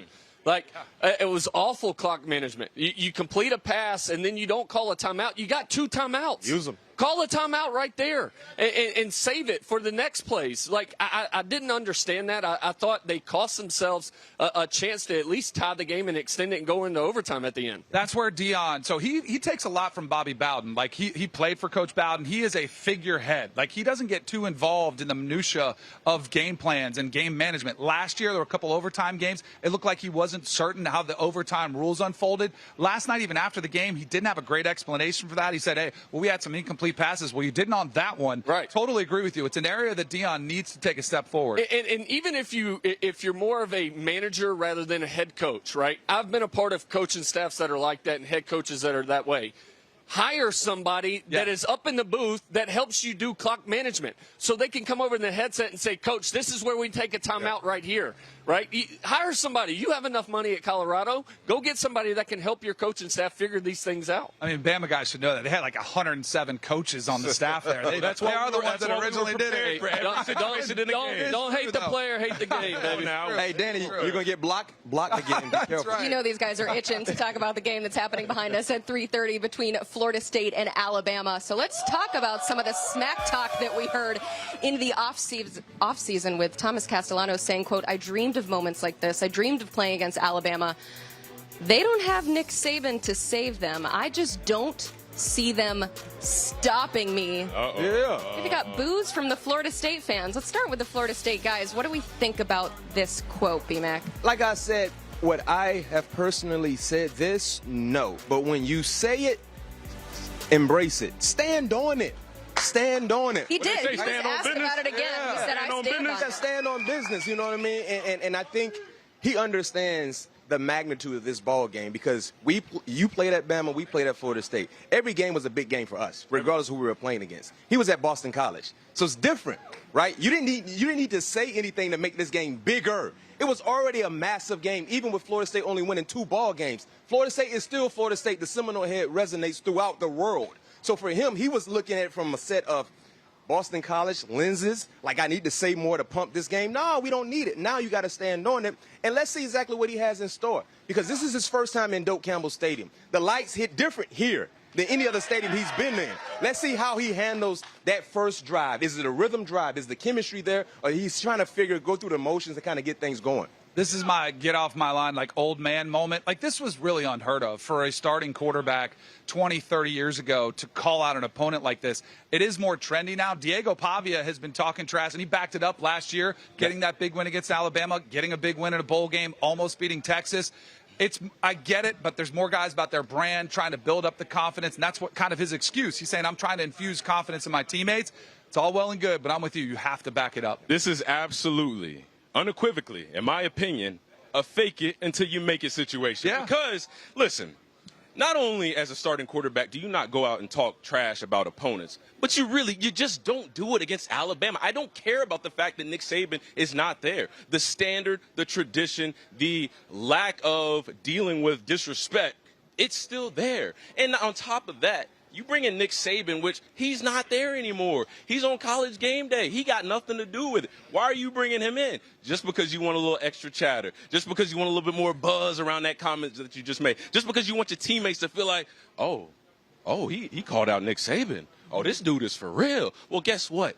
Alabama has still got those dogs that have got Thomas Castellanos' picture on every single workout bench, every squat rack, every TV at Mal Moore. I promise you, had on those comments. And B-Mac, you said it, and I'm going to echo it. He better be ready to back it up. Because if he's not, we've seen this happen before. We saw it with Colorado State and the players that were talking about Colorado and Shadur last year. You don't back it up, then you look like a fool. And if Thomas Castellanos does not deliver today, he's going to look like a plumb fool.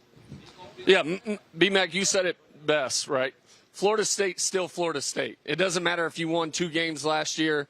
Well, guess what? It doesn't matter if Coach Saban's at Alabama. Alabama's still Alabama, right? Like, in the last 10 years, how many national championships have come from the University of Alabama? So I don't understand the comments. I don't know why you do it, but when the lights turn on, you better go out and perform. Yes, sir. And one last comment. I know my producer's going to tell me to wrap, so I will keep it quick. What I will say is if he does come out and play well, the life and the energy that's not only going to give his teammates, but the fans, the atmosphere, then you flip the game upside down on his head. Then this becomes a competitive, tough environment that Alabama might not be able to deal with.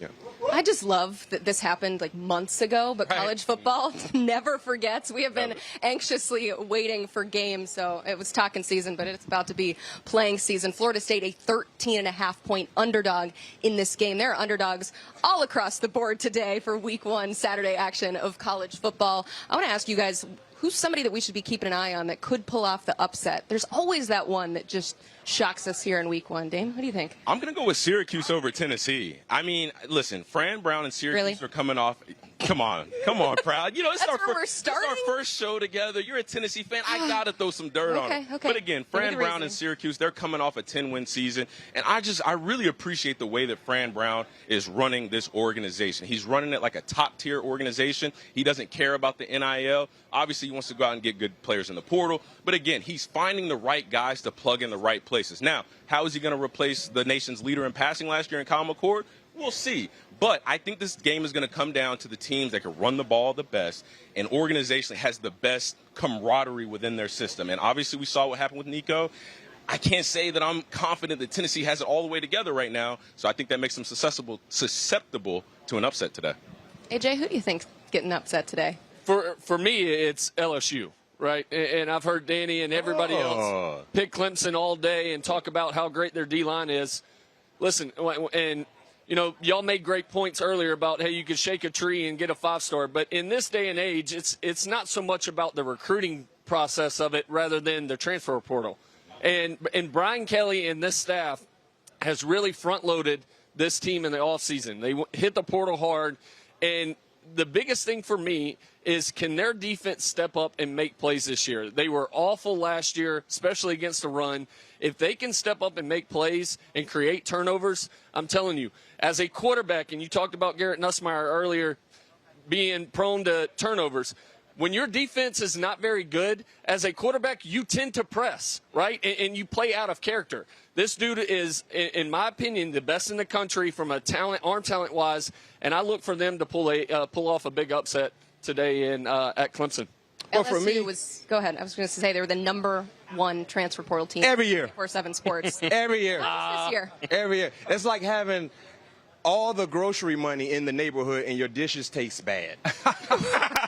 I can't cook. I can't cook. You can't cook. I'm sorry. Brian Kelly said they spent $18 million in this roster, including $1 million from the man himself. Exactly. They're all invested. Exactly. Now. Like you got all the grocery money, you had no groceries. All right, you're not picking LSU, but who are you? I am not picking LSU. I love this matchup. I'm taking Toledo getting 9.5 against Kentucky. And the reason why I'm doing that, when you look at the overhaul of this Wildcats team, they have around 40-plus new players on their roster. In terms of the continuity and the chemistry, I think that could be an issue. When you look at Tucker Gleason from a year ago with Toledo, quietly a really, really efficient year, around 24 touchdowns, 9 interceptions. And the thing I love about the transfer portal that's going to help Toledo, they got 2 dogs that can run the football well in the backfield, and arguably one of the more underrated secondaries in college football. I think they get things running. They're my pick to win the MAC and could be a dark horse sleeper team to get into the playoffs if they take care of their business, especially today, and winning the MAC. Yeah, we saw Boise State go down, which has been the big G5 pick, so it's anybody's game in the G5. There's going to be some upsets. 9.5. I have a trouble with directions sometimes. I don't follow them really well.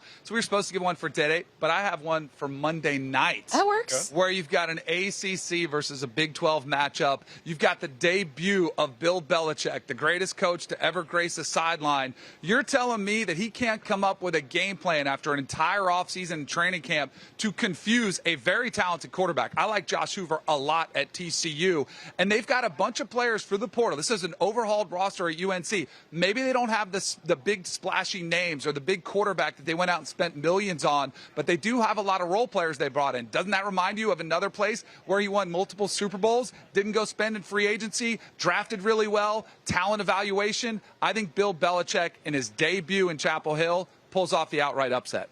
I know we've been talking about this for months, but just hearing you say that out loud, I cannot believe Bill Belichick is coaching in college football. We're going to have to wait till Monday to see his debut, but we don't have to wait to see the Penn State Nittany Lions, because you can watch it on CBS at 3:30. Is it championship or bust for this group? They got the quarterback. We'll take you out to Happy Valley to hear from our broadcast crew. What's next?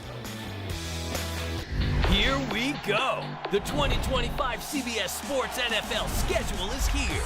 18 glorious Sundays. He's got his receiver touchdown. Filled with rematches. Oh, the play of the year. And rivalries. Touchdown, Bengals. Plus, plenty of superstar showdowns. And an epic matchup between the Chiefs and Cowboys on Thanksgiving. Clear your Sundays beginning September 7th for the NFL on CBS and Paramount Plus. Tonight's the night.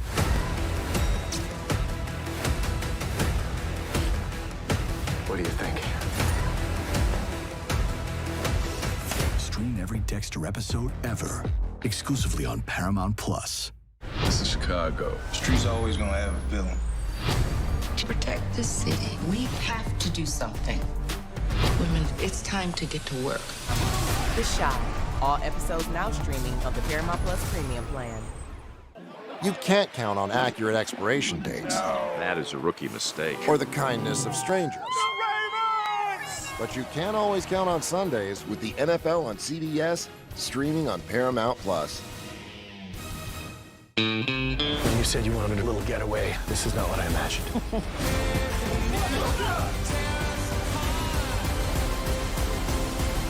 We like to make up our own rules. NCIS Tony and Ziva, streaming September 4th on Paramount Plus. We've read your diary, including the last entry. Was your throat cut? Yeah. Oh my God.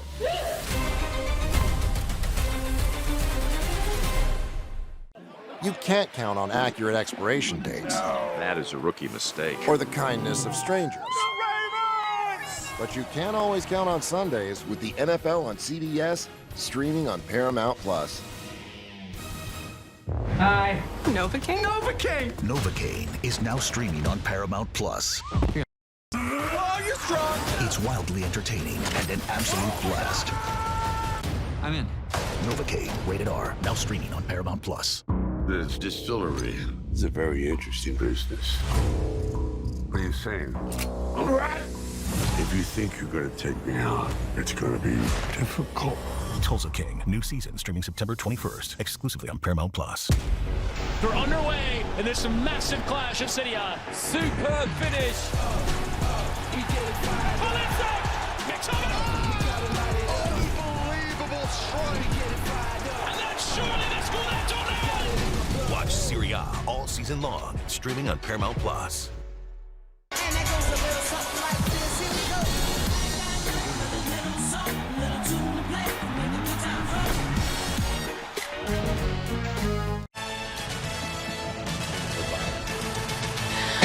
We are still here live in Tallahassee for college football. Early. Our producer, Noah, says we are, quote, vibing. Certainly the Florida State fans are out in numbers getting ready for this big game against Alabama. But the Big Ten CBS Game of the Week is back. Second-ranked Penn State, a 6-touchdown favorite, hosting Nevada at 3:30. But today is just step one toward a big goal for the Nittany Lions. Jenny Dell, Brad Neff. Us get ready for this showdown. Well, week one on CBS, we got Nevada coming into Happy Valley to face number 2 Penn State, and there are some high expectations, Gary, when it comes to this Penn State squad. That's been the dream, and that's been the work around here for 12 years for James Franklin. I think his team has embraced it. A lot of guys came back for go to the NFL with a purpose. It's been done before. We've watched it, and today's the first game, the start of that journey. Yeah, this is the third season we've been covering the Big Ten, at least partially. And 2 years ago, we saw Michigan bring all their guys back. They won the national championship. Ohio State did likewise last year, and that's where they ended up. And James Franklin's got the team that 107,000 people in this building today are going to expect to do the same thing. One of those players coming back is their quarterback, and Drew Aller. He said he wanted to make that decision very early on in the process to make sure that he was setting this team up for success. What are you hoping to see from Drew Aller this year? I think the word is poise. I mean, he's always had that determination, the skill level. We all knew even from his true freshman year when he played that he had the potential to be a great quarterback. But to be remembered around here, you got to finish that last game. They won a championship. I know that's what Drew wants. And, in talking to him yesterday, we saw the difference that we saw from 2 years ago. A lot more vocal.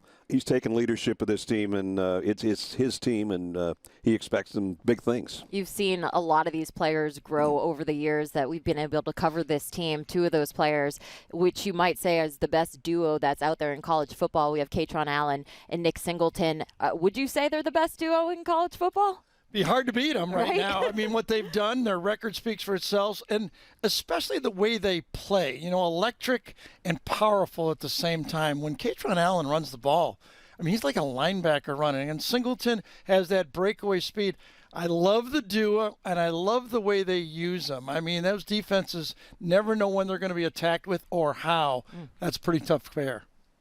Last but not least, let's chat about Jim Knowles. We met with him yesterday, coming in the highest paid defensive coordinator in college football. They stole him over from Ohio State. How do you think this defense is? He had the makings at Ohio State, last year, and he knew it. The special players at every level, defensive line, linebacker, and secondary. I think he feels like he's got that here, and he thinks that's the only missing piece, maybe coming over and making all that money. Pretty nice to go from a national championship defense That's right. and go, these guys they're pretty good.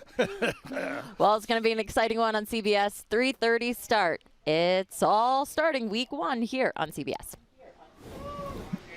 Cannot wait to see that crew back calling some college football games. But, guys, I said we were going to talk a lot about quarterbacks. It's because it's a really big story. But I don't think that we've mentioned Drew Aller yet. We talk about Cade Klubnik and Garrett Nussmeier and Arch Manning and Julian Sayin. But, AJ, what are we expecting from Drew Aller this season? Yeah, I think everybody's expecting a big year. Listen, I mean, this is their highest rating, preseason rating they've ever had under Coach Franklin. The biggest thing for me in this team is, can they win the big game finally? They've never gotten over that hump, it seems, and they've always let one fall during the regular season. So can they finally get over this hump and make a call those type of teams that can't win the big games? They're just an in-the-way team. You know how you're in a residential area, you see a speed bump, you acknowledge the speed bump, but you just go right over it, right? You don't respect it. And that has been the issue for Penn State under James Franklin, just an in-the-way team because they have yet to win the big game. Well, this is your year. When you look at the parity in the Big Ten alone, there's a lot of unknowns with big major teams. Quarterback situation at Oregon. Quarterback situation at Ohio State. You don't have those concerns at Penn State. You have an abundance of experience up and down your roster on the coaching staff, on the team. You have to deliver right now because if it doesn't happen, it will never happen, maybe until the year 3000. Now, let me ask you this, B-Mac, because you up here preaching now. You saying that this is your year. If it's not. I said it has to be. Okay, it has to be your year. Yes. And if it's not, then who do we point the finger at? We're going to let you. We going to point the finger at James Franklin because year after year, you've got the talent. Year after year, you've got the coordinator. Year after year, you've got everything in a handbasket. You've got one of the easiest schedules that a top 5 ranked team can possibly have. It's just like Clemson. You remember back when we used to play Clemson, we used to talk about they don't play nobody until they come and play us in the national championship. Well, essentially, that's the road that Penn State has. That is it. So if you do not get it done, you just went and got Jim Knowles, defensive coordinator from Ohio State, made him the highest paid defensive coordinator in the country. You've got a two-headed monster at running back in Nicholas Singleton and Katron Allen. You've got Drew Aller, who has been with Andy Kotelnicki for multiple years in the system. It should be your year. You have all the pieces. So I will say again, if this is not the year for the Nittany Lions, all eyes, all fingers will be pointed on James Franklin because he will be the consistent in all of this. He is the one piece that has been here the whole time that has kept us from getting there. No doubt James Franklin will take a ton of heat if they don't win the national championship this year or win that big game that you mentioned. 1-15 against top 5 opponents in his tenure at Penn State. I think there's another person under a tremendous amount of pressure, and that's Drew Aller. Because Drew Aller on the biggest stage has vanished. He's been putting up really good stats. He's great touchdown-interception ratio. But in the biggest moments, he has not come up big. He's vanished on those big stages. Think back to the games against Ohio State. Last year in the playoffs against Notre Dame there in the semis, not one pass completed to a wide receiver, and they gave him the ball in his hands with an opportunity to win the game. What'd he do? He threw an interception, which allowed Notre Dame to kick the field goal to win that game. I am taking a leap of faith, though, and saying that James Franklin and Drew Aller silenced their critics. Everybody that's worth anything has faced adversity and criticism from people like us. At some point, you've got to step up and do it. I love the fact that you mentioned he's in his second year with Andy Kotelnicki. I think he's more comfortable in that system. We talked to him in Las Vegas at Big Ten Media Days. He said he's lost some weight. He's going to try to run the football a little bit more.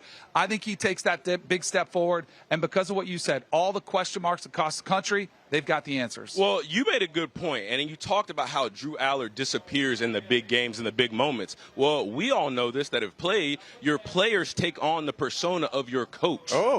Yeah. Oh. They take on the persona of your coach. So I will say this again, James Franklin, I'm not saying I don't believe, but I'm saying there needs to be a change that needs to be made from last season until today. And if you make that change, I have belief that Drew Aller makes that change, and this Penn State team takes a step, and they could win a national championship. They are embracing it. At Big Ten Media Days, they said they're aware of the pressure that's on them, but they're ready to embrace it. So we'll see if they can do it. I also told you coming in this hot. is the best personnel they've had, both with coaches and with players.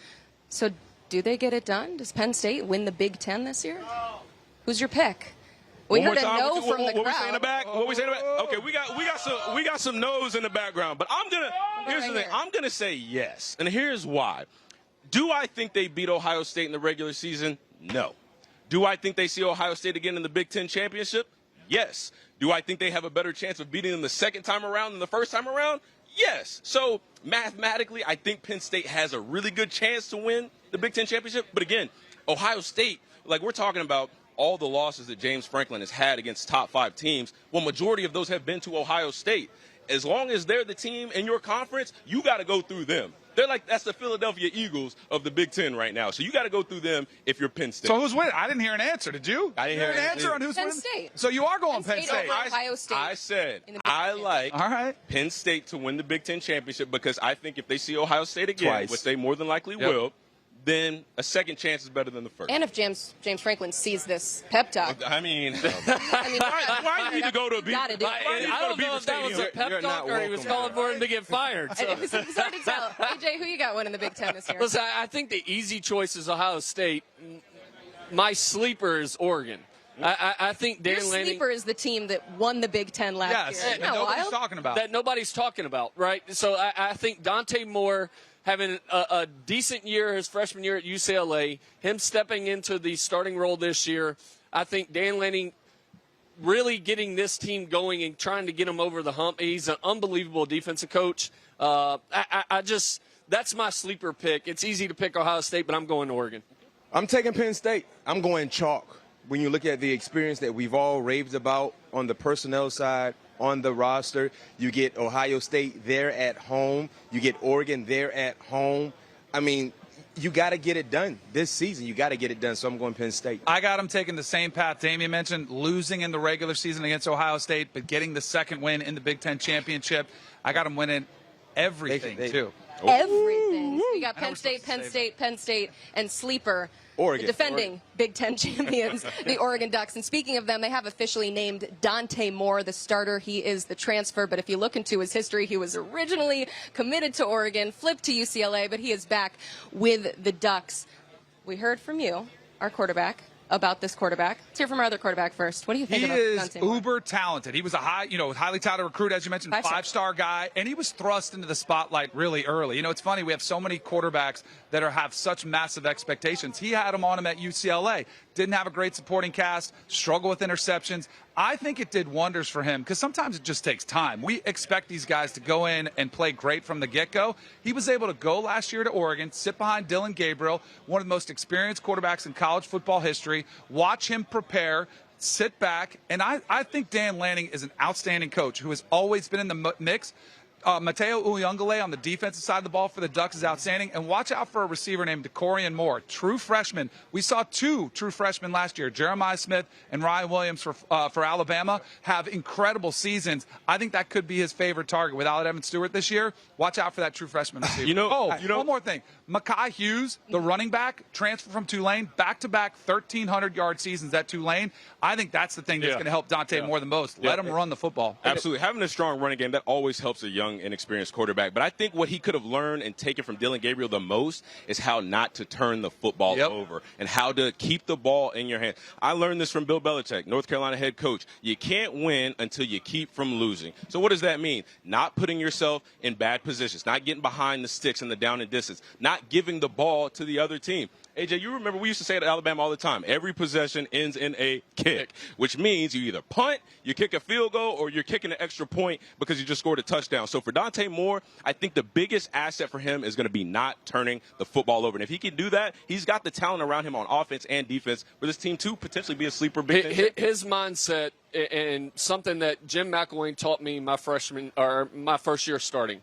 Touchdowns, checkdowns, take what the defense gives you, and eventually they'll give you the game. Mm-hmm. If you end the possession on a kick, whether it's a punt, a field goal, you give your team an opportunity to stay in it and to keep competing and eventually get that win. So, you guys are missing the biggest piece to the puzzle. What is it? Give it to us. Dante Moore. Give it to us. Will Stein, who's the OC and the quarterback coach. He's like the Ben Johnson of college football, a great head coach in waiting. When you look at the turnover that we've seen from Oregon over the last 2 years at the most important position, it's because of him seeing them be productive.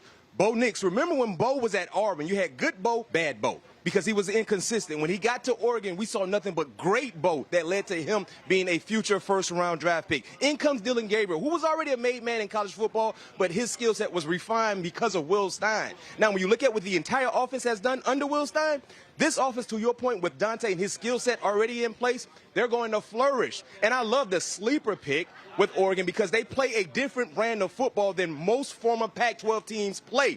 They can get down and dirty in the trenches because of their head coach. If Dante Moore just followed the same path that Dylan Gabriel followed and Bo Nix followed, they're going to be fine. And Will Stein, like I said, he is the Ben Johnson of college football. Great offensive mind. Yep. It will be interesting to see what Oregon looks like with a slightly younger quarterback, because they've had the old guys come in the last 2 years and just obviously play fantastic. But Dante Moore will be the starter for Oregon when they face Montana State, who made it to the FCS National Championship last season. Where in the world is Mackenzie Brooks?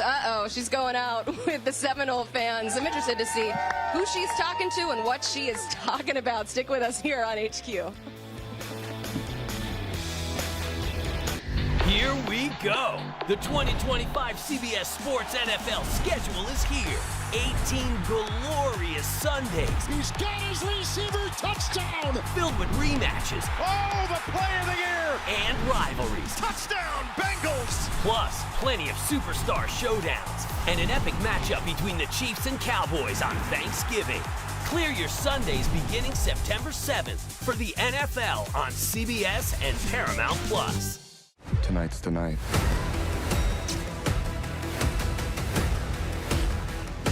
What do you think? Stream every Dexter episode ever, exclusively on Paramount Plus. This is Chicago. Street's always gonna have a villain. To protect this city, we have to do something. Women, it's time to get to work. The Shot. All episodes now streaming of the Paramount Plus Premium plan. You can't count on accurate expiration dates. That is a rookie mistake. Or the kindness of strangers. But you can always count on Sundays with the NFL on CBS, streaming on Paramount Plus. When you said you wanted a little getaway, this is not what I imagined.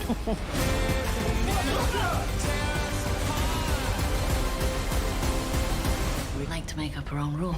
NCIS Tony and Ziva, streaming September 4th on Paramount Plus. We've read your diary, including the last entry. Was your throat cut? Yeah. Oh my God.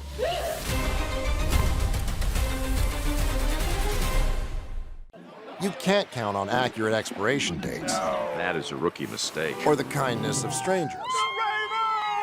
But you can always count on Sundays with the NFL on CBS, streaming on Paramount Plus. Hi. Novocaine? Novocaine! Novocaine is now streaming on Paramount Plus. You're gonna love this. Oh, you're strong. It's wildly entertaining and an absolute blast. I'm in. Novocaine, rated R, now streaming on Paramount Plus. This distillery is a very interesting business. What are you saying? If you think you're gonna take me out, it's gonna be difficult. Tulsa King, new season streaming September 21st, exclusively on Paramount Plus. They're underway, and there's a massive clash of City A. Superb finish.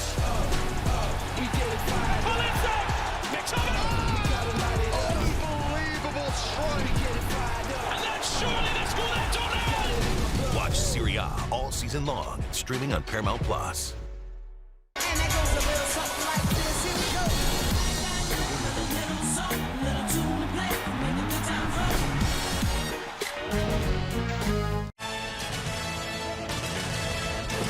College football pregame live from Tallahassee, and we are presented by FanDuel. College football is back, and FanDuel's got your first bet covered. That's because FanDuel customers get a no-sweat bet token for week 1 of college football. That means you'll get bonus bets back if it doesn't win. Download the FanDuel app and start the season no sweat. It is time for our parlay pick, and for that, we go out to Mackenzie Brooks with a special guest. Listen, Emily, I had to make it down to the crowd. I was itching to get down here, and I thought we'd do a little BYOL, bring your own leg, make a little parlay together here on FanDuel. I'm going to start with my leg. I have my friend Anthony here who also has a leg. I'm going with UCLA plus the 5.5, a little Pac-12 after dark action. Give me Nico and the ceiling from him. Anthony, I know you brought your own leg to the parlay. What do you have for us? I'm going with the Longhorns money line.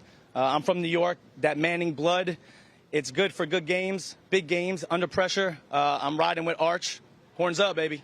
All right, we'll add a little Texas money line to the parlay. And my good friend Howard was just behind my ear, and he had something to say here. Howard, what are you bringing to the parlay party? Hey, you know, as I was driving in here yesterday, I was thinking the game was going to be quite close. But after seeing Damian and my favorite 3-time national champion quarterback, AJ, right over here to my right, we're rolling with the Tide and the money line. Roll Tide! All right, we got an Alabama the money line, all 3 legs. We got a nice plus 340 parlay. Howard starting the controversy. Emily, I must bring it back up to you guys.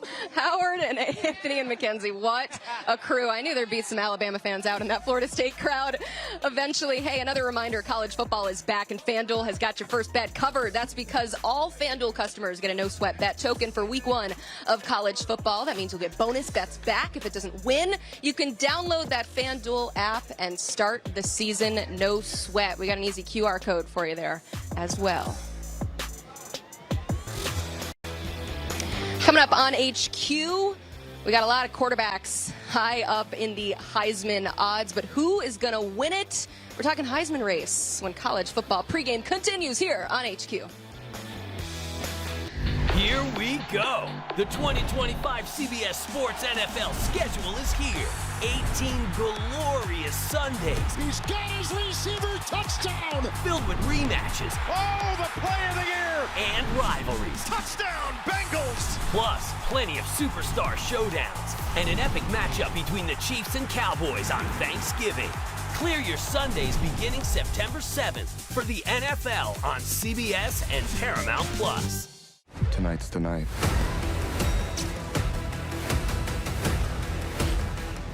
What do you think?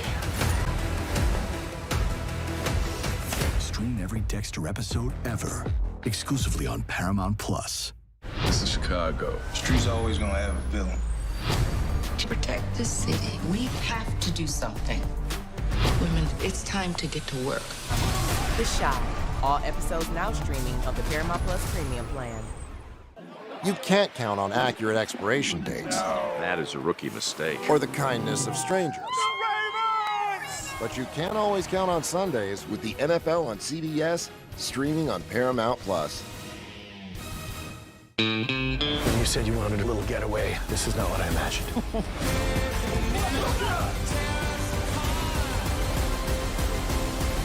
We like to make up our own rules. NCIS Tony and Ziva, streaming September 4th on Paramount Plus. We have read your diary, including the last entry. Was your throat cut? Yeah. Oh my God.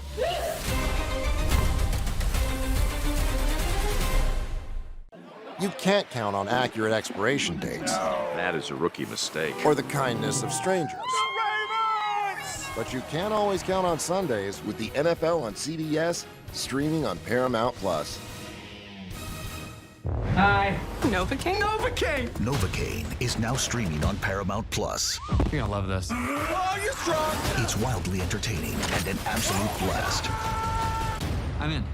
Novocaine, rated R, now streaming on Paramount Plus. This distillery is a very interesting business. What are you saying? If you think you're gonna take me out, it's gonna be difficult. Tulsa King, new season streaming September 21st, exclusively on Paramount Plus. They're underway, and there's some massive clash at City Eye. Superb finish.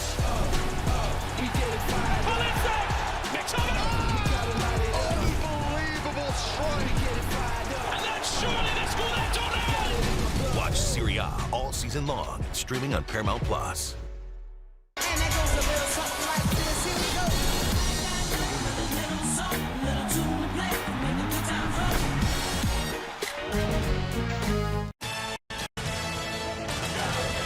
Some college football headlines this morning on HQ. We're keeping our eye on Texas left tackle Trevor Goosby. He's going to be a game-time decision for the Longhorns showdown with Ohio State with a hand injury. The Horns and Buckeyes are set to kick off at noon Eastern at the Shoe. Meanwhile, the Oregon Ducks have named Dante Moore its starting quarterback. That's the latest from our Matt Zenitz. Moore beat out redshirt freshman Austin Novostad for the QB1 job in Eugene.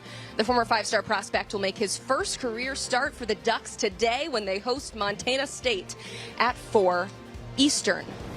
And BYU transfer Jake Retzlaff will get his first start for Tulane today against Northwestern. That's the latest from our Brandon Marcello. He was locked in a competition with Iowa transfer Brendan Sullivan. Sullivan is dealing with foot and ankle injuries. Also, Malik Washington, you see here, will get the start for Maryland. The true freshman will start against FAU at 12 Eastern.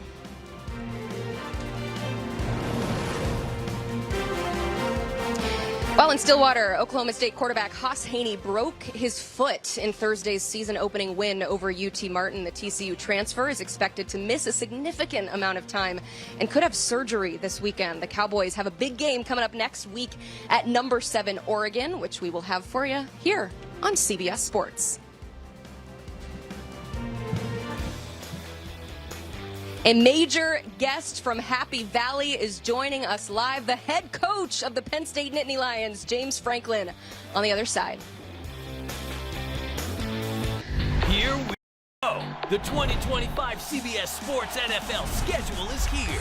18 glorious Sundays. He's got his receiver touchdown. Filled with rematches. Oh, the play of the year. And rivalries. Touchdown, Bengals. Plus, plenty of superstar showdowns. And an epic matchup between the Chiefs and Cowboys on Thanksgiving. Clear your Sundays beginning September 7th for the NFL on CBS and Paramount Plus. Tonight's the night.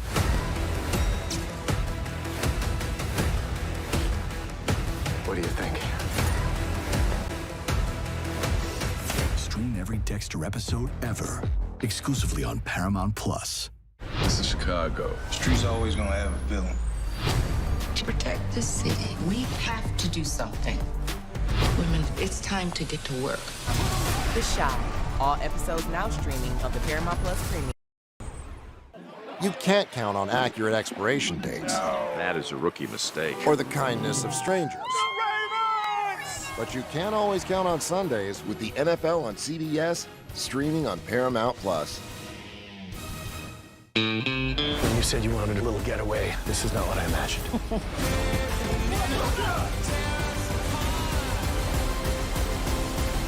We like to make up our own rules.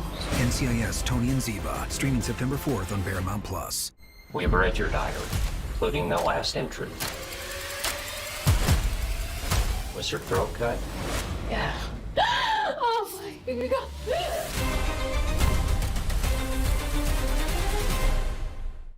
You can't count on accurate expiration dates. That is a rookie mistake. Or the kindness of strangers. But you can always count on Sundays with the NFL on CBS, streaming on Paramount Plus. Hi. Novocaine? Novocaine is now streaming on Paramount Plus. You're gonna love this. Oh, you're strong. It's wildly entertaining and an absolute blast. I'm in. Novocaine, rated R, now streaming on Paramount Plus. This distillery is a very interesting business. What are you saying? If you think you're gonna take me out, it's gonna be difficult. Tulsa King, new season streaming September 21st, exclusively on Paramount Plus. They're underway, and there's some massive clash at City High. Superb finish. Oh, that's it! Mix of it. Unbelievable strike. And then surely they score that touchdown. Watch Serie A all season long, streaming on Paramount Plus. And that goes a little something like this. Here we go.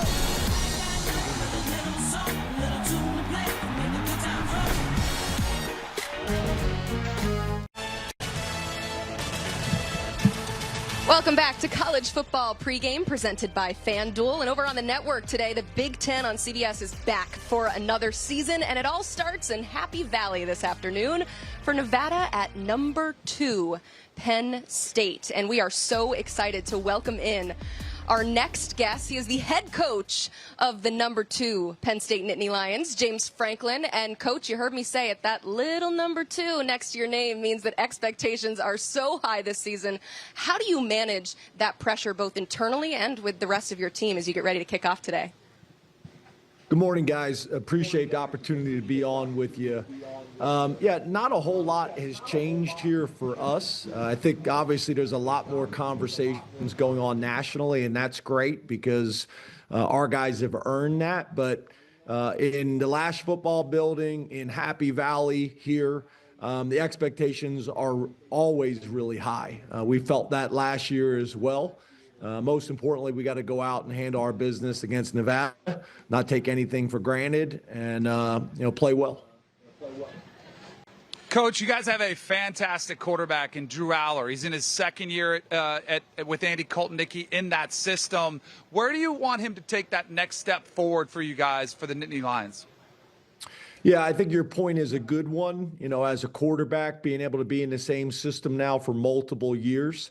Obviously did some great things last year and was being projected as a first-round draft choice, decided to come back to school. It's not really one area specifically that I feel like he needed to get better. It's a little bit in every area, and he's taken those steps, significant steps, every single year since he's arrived on campus. He's leaner. Last year, he's about 242. This year, he's about 235. He's moving extremely well. Command of the offense. His touchdown to interception ratio and his completion percentage is as good as anybody that ever played at Penn State. So we just want to continue building on all those things. Leadership, a strong voice on the sideline at practice every single day. And he just continues to get better, and I'm proud of, excited to watch him play today. Coach, with all the success that you've had at Penn State, and we know that you're still patiently but anxiously awaiting that national championship win, with all the doubters and the naysayers saying that Penn State can't get it done in the big games, is this, with the talent that you have and the coaching staff that you have, is this a championship or bust mentality for this team going into the season? Yeah, I think positive is we're a part of that conversation, right? We're getting criticized for seasons that 99% of the programs in the country would die to have. But that's why you came to Penn State. That comes with it. That's part of it. And, the best part about all of it is we're in total control of the season, of the games, and of the narrative that's out there. So, we got a chance to go out and play really well against Nevada. We're going to approach it that way because if you're not careful, you start talking about all these things at the end of the season and certain games, and then you don't play well against a team like Nevada, and then things get real ugly. So our guys are focused on that as a staff, and so are our players. Hey, Coach, as you can see, I am the only former defensive player up here on this panel with a host of offensive guys. And we know defense wins championships. And with that being said, you have a new defensive coordinator there in town in Jim Knowles. Your defense has always been highly respected under your watch. But what should we expect to see from your defense now with Jim Knowles as a DC? Well, it's good to see you up there. Defensive guys need love, too. Don't let them gang up on you. Don't let them gang up on you. But, yeah, we've been fortunate. I'm very proud as an offensive head coach background perspective. Every defensive coordinator I've had since we've been here at Penn State has had a top 10 defense. That's obviously a credit to them, but it's also culturally kind of how we operate and what we do. Being able to bring Jim home, he's from Philadelphia, Pennsylvania, to run our defense. Obviously, the expectations are sky high and feel like we can take another step, which is hard to do when you've already been top 10, right? So his background, his experience, not only at Ohio State, but also at Oklahoma State and Duke. He's done this a number of times. This is a little bit different scenario that he's walking into, but he's been phenomenal. And those experiences have been really valuable, and our players are excited to play this style of defense. And I think, with the creativity and with the diversity of what we do defensively, I think it's going to give us more answers for some of the challenges that we'll have throughout the season. Hey, Coach, we know how iconic the number 11 has been for your team. And we got word that you guys have given number 11 to LeVar Arrington Jr. What have you seen from his play on the football field that led to that decision to say, you know what, you're getting number 11? Well, a couple things. Number one, we didn't give it to him. He earned it. Obviously his father wore that number here. There's been a number of great players that have wore that number and taken a lot of pride in it. So when we recruited LeVar, that was part of the conversation. That was really important to him. He's wearing it with honor. He is working his tail off every single day. Physically, you'll see him today. He's a beautiful young man when we're talking about as a football player, and has got a very, very bright future. So he's upholding that number every single day, and think he has a bright future at Penn State, and can't wait to see him get out there and start to make big plays like everybody else has in that number. Yeah, Coach, forgive me, but I understand all the defensive talk, but we still got to put up points on offense. And everybody knows your big names on offense, but Can you tell us somebody that's might be a sleeper right now, but could end up being a household name by the end of the year that's explosive on the offensive side for you? Well, first of all, you said all the defensive talk. We got one guy up there said one thing, and now it's all the defensive more talk. than enough. And he got two questions. Yeah, I'm not going to let him gang up on you like that. So we went into the transfer portal and went and got 3 receivers, and we got production. Right, guys that have already done it at the college level. So we expect and need Pena, Hudson, and Ross to have big years for us. Those 3 guys, as well as some other guys in our program too. But the other name I'm going to mention is a returner. Katron Allen has had his first off season where he's been healthy enough to really train. I don't think it's a story that enough people are talking about. We have had 2 backs that have shared time their entire college careers, and they have a chance to go down as the number 1 and number 2 all-time rushers in Penn State history, and they've shared carries their entire career in Singleton and Katron Allen. But Katron looks different with a true off season of development. So we're going to need all those guys to make plays, but the wide receivers are going to be a huge part of what we need to do this year. Coach, I know you've been busy getting ready for the game today, and you've been slammed, and there's been a story that kind of flew under the radar a little bit that you might not have heard about, but it has rocked the NFL world, and that is your former player, Micah Parsons, getting traded from the Cowboys to the Packers. What was your reaction when you heard that news? What happened? Micah got traded? Is that right? out there? I haven't heard that. Yeah. I've had some good conversations with Micah. We're still very close. We text or talk often. I actually talked to the defensive coordinator of the Packers the other day. We had a conversation after everything went down. But he's a dynamic player, right? They drafted him for a reason, and now obviously the Packers made the trade for a reason. He's been one of the most disruptive players since he stepped into the NFL, and we expect that to continue. One of the best competitors I've ever been around, and I'm just happy for his family. And I'm an old Green Bay guy. I spent time with the Packers as the receivers coach, so I think he's really going to enjoy it. It's a lot like Happy Valley, State College, Pennsylvania, very much a college-type town, and I think he's going to thrive there. Number 1 of those legendary players to wear that number 11. James Franklin getting ready to play against Nevada on the Big Ten on CBS at 3:30. Thank you so much for joining us here on College Football Pregame, Coach. Thanks, guys. Appreciate it. Have a wonderful day. We love it. So you heard from James Franklin, and I have to say he sounds so calm, cool, and collected. We tried to get him excited about those expectations and egg him on a little bit. Like, why are you the guy to bring them to this next chapter? What did you think of his answer to that question? Well, I like that he was open and transparent. And one thing that he said is, I've been criticized, this team has been criticized for having seasons that most programs would love to have. And the most important thing that he said following that was, we are in a position to where we control our destiny. So to me, that sounds like accountability. That sounds like potentially a change could be made, but overall, you're in the right headspace. And he didn't back away from the talk of, is this championship or bust? He said, well, yes. I mean, we are trying to play at the highest level. We have the opportunity to control our destiny, and our biggest goal is to go and win that national championship. So I thought he said all the right things. I mean, that's what a head coach gets paid to do, but ultimately, we're going to have to wait and see whenever Penn State steps on the field. There are about 110 college football programs that would love to have the problem and the criticism that James Franklin has taken. He has elevated this program to where they are knocking on the door. Now they've just got to go knock it down and kick down the door and win that national championship. And when you're in this stratosphere, when you're in this, like Lamar Jackson takes heat for lack of postseason success. This guy's a multiple MVP winner.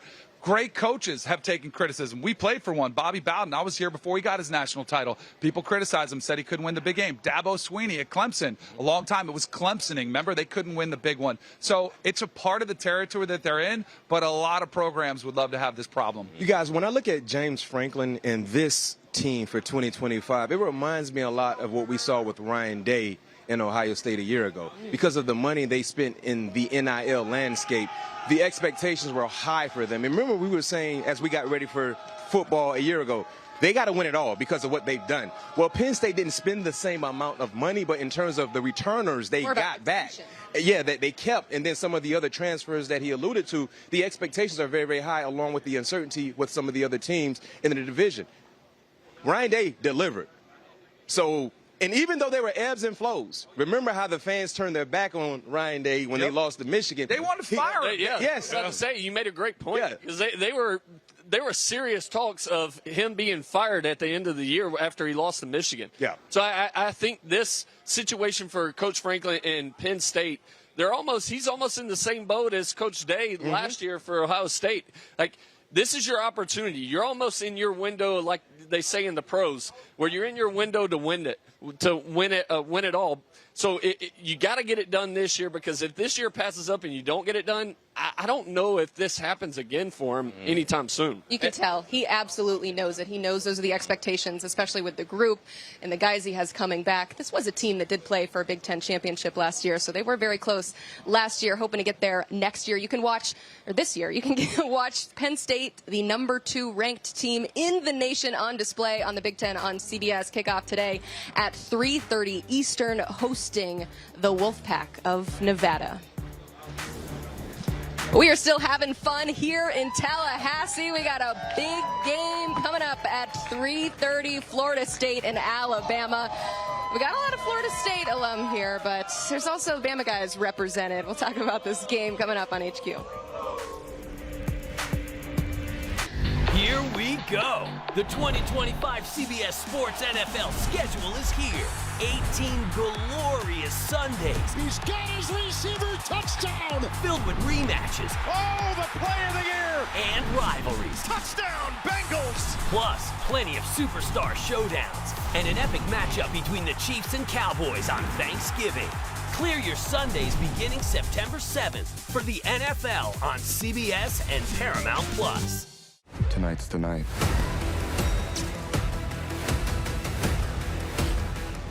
What do you think?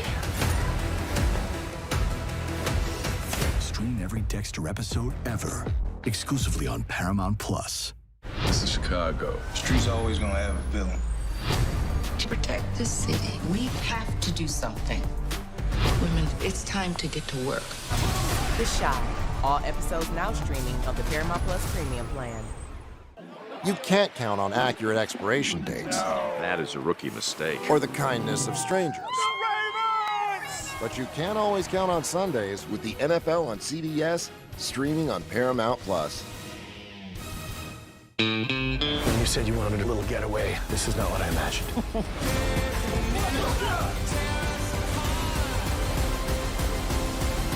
We like to make up our own rules. NCIS Tony and Ziva, streaming September 4th on Paramount Plus. We've read your diary, including the last entry. Was your throat cut? Yeah. Oh my God.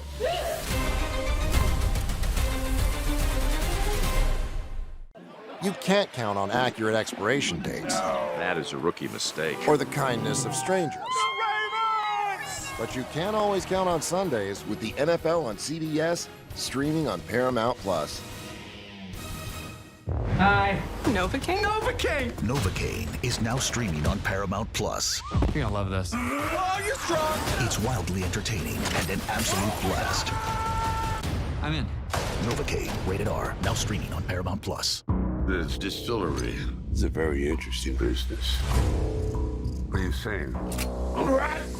If you think you're gonna take me out, it's gonna be difficult. Tulsa King, new season streaming September 21st, exclusively on Paramount Plus. They're underway, and there's some massive clash at City Eye. Superb finish. Oh, that's it! Mix of it! Unbelievable strike!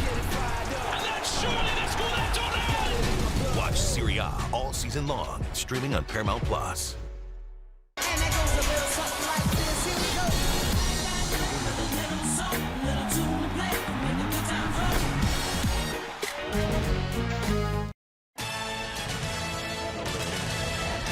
Welcome back into CBS Sports HQ. We are live for college football pregame outside of Doak Campbell Stadium, the new and improved. And man, this desk has just been talking the talk on every single commercial break. We really got started off on such a high note this morning. I'll give you a little peek behind the curtain. When we all got in the car on our way here, Damien had the aux cord. What'd you play? I was playing some good music, huh? It's like what was the first song you picked? What was the first song that I played this morning? It's called Home Alabama. Yeah, something like that. Does anybody in here know the words of Sweet Home Alabama? No, nobody knows. Raise your hands if you know. Hold on, can we get a ever? Roll. Hold on. Hold on. Nobody never heard that foolishness. In Birmingham, they love the governor. Nobody not listening to that. Right. We're outnumbered. I'm telling you, that is what it's been like today as we get ready to watch Alabama and Florida State. But we are an hour away from kickoff and the biggest game of the weekend between number 1 Texas and the defending national champs, number 3 Ohio State. We've talked about the quarterbacks in this matchup. We've talked about, could Texas win a national championship? I know that they're your pick to win. What about Ohio State? I mean, what are expectations for the Buckeyes this year after winning it all last year? Well, first of all, I really hope they beat Michigan for Ryan Day's sake, because I know they got the natty, but 4 years in a row. That's all that needs to happen this season? Maybe that kind of takes. But I think their goal is to go back to back. It's one of the hardest things to accomplish in all of sports that you very rarely see. But they have so many question marks, Emily, across the board. One of the things I'm most excited to see is what is Brian Hartline, who's been a fantastic wide receiving coach, and he's done a phenomenal job bringing talent to that place. But Brian Kelly was handed the reins Chip Kelly was handed the reins last year of that offense. I think it's going to be a little bit more collaborative between Ryan Day, who's a great offensive mind in his own right, between he and Brian Hartline. Brian Hartline has never called offensive plays before at any level, so I'm curious to see what type of adjustment period that takes with a brand-new quarterback. And the expectations for this Ohio State team, clearly, they're not as high as they were a year ago. So that leaves a little space in terms of if you don't see that championship pedigree. But to your point, you got to find a way to beat your rival. I mean, Ohio State fans would rather beat Michigan and not win a national championship because they were mad that they did not beat Michigan, even though they won a national championship. So what's next for Ryan Day? And you look at this roster, yes, they lost a lot of key components, but they still have an abundance of talent. And in this atmosphere for them, we get a really good indicator on what we could see from Julian Sain, from this entire offense, knowing the changeover that we're going to watch. You have the best player in the country in all of college football in Jeremiah Smith. It's not even close. So how can Coach Hartline get him the ball with teams playing coverage? I mean, he's going to see Shell towards his side. He's going to be covered with 2 guys all game long. Can Julian Sain play within himself, not turn the ball over, and create explosive plays for this offense? And to AJ's point, remember when they played Texas in the playoffs? They did a great job in making sure. Yes. One catch for 3 yards. They did a great job in making sure that they neutralized Jeremiah Smith. So let's see what the game plan will be. Well, for me, this game is going to come down to how much can Ohio State superstars cover up the ineptitude in other spots. So obviously we're sitting here talking about Jeremiah Smith. We should mention Carnell Tate, who is very similar to an Emeka Egbuka, having a first round draft pick, having a lot of success in the NFL. But how can Caleb Downs on the defensive side of the ball, how can he get his guys in the proper position? They have a new defensive coordinator in Matt Patricia, and you talked about it. He's one of the greatest defensive minds the NFL has seen in quite some time, but that comes with a complexity to his scheme that comes with a lot of adjustments, a lot of communication, a lot of guys being on the same page. Caleb Downs is going to be the orchestrator of that. So I think that that's going to be the tale of Ohio State's season. You lack in certain areas, but again, you have the superheroes that can cover up some of those holes in your roster. So can they play superhero ball and beat Texas? That part I'm not sure because Texas got some superstars too, but I do think that will serve them a lot of purpose throughout the season. Listen, I think one thing that could bring Ohio State trouble, right? Patricia comes from the Belichick tree, okay? What did Coach Saban and Kirby Smart struggle with when teams went tempo on them? Mm-hmm. Because their defense is so complex. Mm-hmm. You have so many calls. Within one defensive call, it can change to 5, 7 different things, right? So you know Sark, who has spent time with Coach Saban, understands this tree of defensive knowledge right here. I look for them to play some up-tempo and put pressure on Ohio State's defense. Can I add some spice to that pot you're cooking for us? Yeah.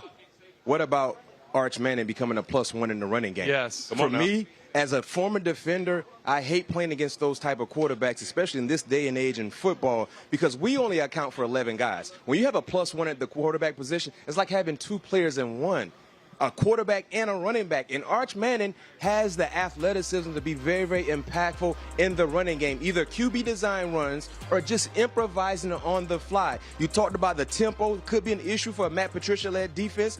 What about Arch Manning becoming a +1 in the running game, because he has that ability to really take off, and we've seen what type of speed he has. It's just like his uncles, right? No, Arch Manning, Well played. you talk about expectations, though, for this kid. He comes into this season as the Heisman favorite. And I feel like every time we talk about Arch Manning, we have to say, it's not just about... Don't waste your money. No. I get it. He's because you can't make much because he's the favorite. No, it's winning. Not great value at all. If they lose this game, then I think that might be the time to snatch him up. But we have so many teams that are riding on hope of optimism. Arch Manning is just the one that we all know the last name of. But there are teams across college football who have 5 stars, who come in with a great high school pedigree, that have never played in environments like this. I think this year could be a little bit bumpy for Arch Manning. I mean, Garrett Nussmeier waited for 4 years for his opportunity, still struggled on the road, turning the ball over. I expect he'll make a big jump forward this year. I think Arch is going to be good. The question is he going to be great? I would put my money on year 2 that he takes that big step forward, but he is a massive unknown in this game, even though we all assume he's going to be great.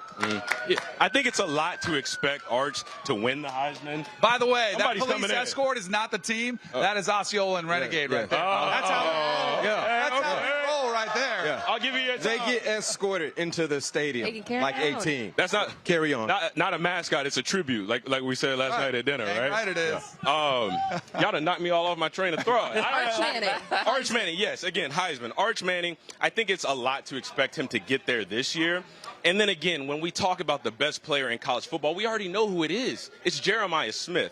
Now, with a young quarterback in Julian saying, is he going to be able to have the production? Is he going to be able to have the numbers? Especially when you have teams that have had a full offseason to prepare for you, to cover you. So that's why I go to my sleeper pick, which is Jeremiah Love, running back from Notre Dame, to win the Heisman, because he plays at Notre Dame. They're independent. So we all know they don't have the toughest road. So he has the ability to put up big number game after game after game. We saw he's got the electric home run hitting speed. We've seen the contact balance that he has. We've seen him do it pretty much everything at the highest level. I mean, this is a prototypical first-round pick at running back. So I think if it's not Jeremiah Smith, I'm going with another Jeremiah, just Jeremiah Love. And it's about time. We need another running back in the Heisman. It won't happen. You know why? In this day and age in offenses, you don't see running backs getting 20-plus carries, averaging that like how it used to be. If you've got Jeremiah Smith. It still doesn't. It's not Jeremiah Love, excuse me. Yeah, I mean, listen, to get back to Arch, the expectation for this young kid is just so high that it's hard to even live up to. And I just don't want this to, like Danny said, come out, have some bumps this year, and then lose that confidence. He's got 2 great uncles. Hell, his dad was the best athlete of them all. And they'll tell you, the Manning family will tell you that. But I just don't want him to lose confidence by having some struggles throughout the year because of the expectations that the media has put on him. According to his grandpa, he's coming back, though, for years. Right. But I'm telling you, having been a backup at different places, having been a highly touted recruit, the expectations are off the chart. The optimism, it doesn't always work out. Right. In Arch Manning's class, there were 5 5-star players. You know how many of them are at the same spot? 1. It is only Arch. Yeah. Dante Moore is now, he was at UCLA, now he's at Oregon. Jackson Arnold was the same class, started at Oklahoma. It's just all these quarterbacks across the country, not just Arch. Julian Sand may be one. He's already transferred once, but we're not certain of what we're going to get from him. There's going to be bumps for all these young players, and AJ hit a great point. That confidence. How do you handle the adversity? Every great quarterback has to stare it in the face at some time in their career. Oftentimes it's earlier, and whether you push through it is whether you're going to be great or whether you're just going to be average. Well, Danny, I want to ask both of you, because you guys are quarterbacks. So with all of the expectation and hype around Arch Manning, do you like the comments of him coming out and saying, well, the red dot isn't on me, the red dot is on every other team? How do you feel about a comment like that with so much expectation? Yeah, I mean, I think it goes back to the same mindset we had. Listen, when you're at Alabama, when you're at Texas, when you're at Florida State, like these big traditional programs, you know you're going to get everybody's best every Saturday, right? Like, And the way to flip that is say, hey, we're going out and everybody else has a target on them because they're in the way to for us to achieve the ultimate goal is to be the national championship. So, listen, I love the mindset, and I think that's the mindset he has to take going into this year. You talk about a target on their back, though. I mean, I want to get to Bryce Underwood. I mean, he's an 8-figure man starting at Michigan, and it all starts today. One of the many big-time games that are happening in the Big Ten. It's not just Ohio State. We've got Penn State, Indiana, Oregon, and Michigan all in action here on this Week 1 Saturday. We said Ohio State has absolutely got to beat Michigan this year, but in order to beat them, they've got to go through the 5-star quarterback in Bryce Underwood. And we mentioned these expectations. If he does live up to them, Danny, where could he take this Michigan team this year? Past Ohio State. Yeah, I mean, he definitely. I mean, last year the quarterback play was atrocious, and they still beat him. This is another player where the expectations are off the charts. If Arch Manning didn't exist, we'd probably be talking this whole show about Bryce Underwood starting as a true freshman. I think what they're going to do, Sharon Moore, and this is, again, I think this will be a common theme with all the first-year kind of first starting quarterbacks. You try to take as much of the load off their shoulders. We know Sharon Moore, former offensive line coach, is going to try to establish the run game. And not only establish the run game, traditionally handed it off, but use the QB run game. People have compared him size and stature to Cam Newton. He's a big physical guy, and that puts such a tremendous amount of pressure on defenses when you run some RPO action, when you stick it in the belly of the back of the running back, which guy are you going to take? And what, as a young quarterback, you have so much going through your mind with some of the passing concepts. A lot of the runs are a lot simpler, and you can't really screw them up other than fumbling. You say, hey, work on ball security, and it helps you get into the flow of the game. So I think you'll see Sharon Moore lean on Bryce Underwood's legs while he's getting kind of finding his way around college football. And let's not forget Justice Hayes as well. I think that's one of the biggest transfer portal additions that has gone untalked about throughout college football in the transfer portal. Justice Hayes was a guy that was very productive at Alabama, splitting time with Jan Miller. He's a tough physical guy. And again, when we talk about a team in Michigan with a young quarterback that needs to emphasize the ground game to help their young quarterback, well, a running back that just came from Alabama and had success there in the SEC, well, that's a guy that I want to hand the ball off to. And then again, to B-Mac's point, adding Bryce Underwood, making him a +1 that gives the defense problems. I mean, if they can do that, I think it's a simple game plan for Michigan, and that's really been their identity all along. And if they just follow that, I think they'll have a successful year. Listen, you're getting paid, reported anywhere from $10 to $13 million. I heard 20. You better go out and perform. It doesn't matter how much pressure's on you. You're getting paid that.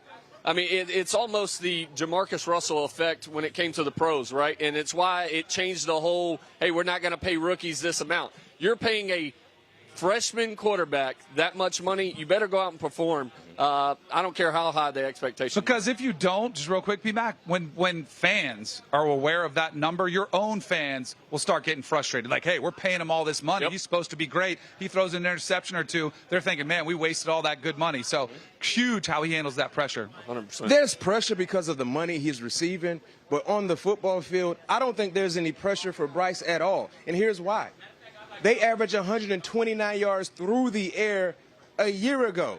Those are Pee-wee Pop Warner numbers. You got a 9-year-old somewhere in Florida who's averaging more yards throwing the football than what they averaged a year ago. Scoring, they only averaged 22 points. That was ranked 112th in college football. It's so low in terms of what he has to get over for him in terms of just to provide excitement where there's no pressure at all. I'm with you, B-Mac. But that 9-year-old in Florida wasn't getting paid $10 to $13 million. Or 20. Yeah. Going to keep going back. Listen, I mean, Little League football's a little different now. Their quarterbacks last year weren't getting paid that. Like, it's the. But that's why they paid him, because they were so bad. Right. Exactly. Yeah. But I'm just saying, you're getting paid that much. You're expected to go out and perform. It doesn't matter how good or how bad your team is. You better go out and perform. Well, as B-Mac said, it can only get better from here. Oh, yeah. Michigan fans hope with that offense. Florida State fans hoping with what happened last year, it only gets better from here. As we are live in Tallahassee, let's talk to Mike Norvell. Yeah, the head man of the Seminoles. Sat down with B-Mac and Danny. That conversation is next. Here we go. The 2025 CBS Sports NFL is here. 18 glorious Sundays. He's got his receiver touchdown. Filled with rematches. Oh, the play of the year. And rivalries. Touchdown, Bengals. Plus, plenty of superstar showdowns. And an epic matchup between the Chiefs and Cowboys on Thanksgiving. Clear your Sundays beginning September 7th for the NFL on CBS and Paramount Plus. Tonight's the night.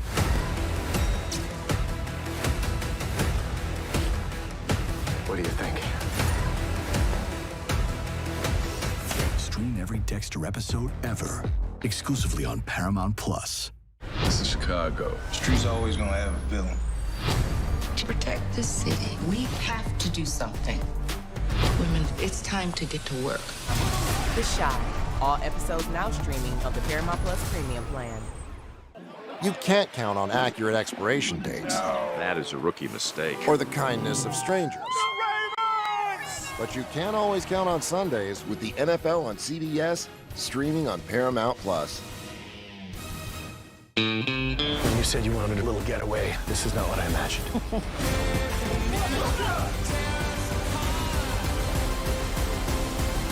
We like to make up our own rules.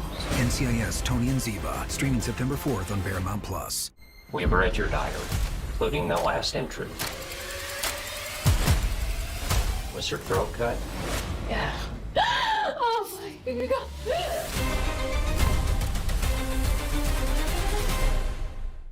You can't count on accurate expiration dates. That is a rookie mistake. Or the kindness of strangers.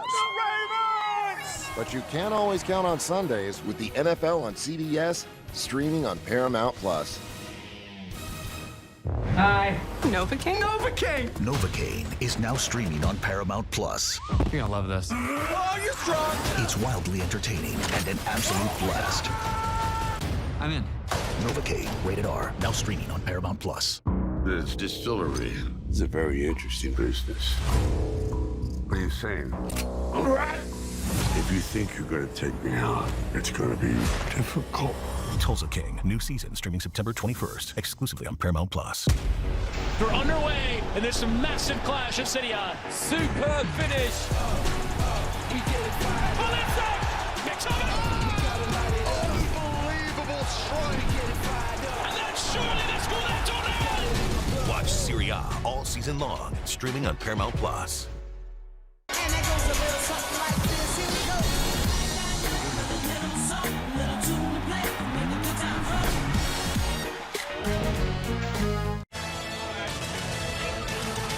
College football pregame here on CBS Sports HQ, presented by FanDuel. We're showing off the new and improved Doak Campbell Stadium, a $265 million transformation to this 75-year-old stadium. AD Michael Alford called it amazing and classy. The entire west side was totally demolished, rebuilt from scratch. Of course, this is all for the fans, but the fans, they want to see wins. B-Mac and Danny Cannell sat down with the guy expected to bring those dubs to Doak.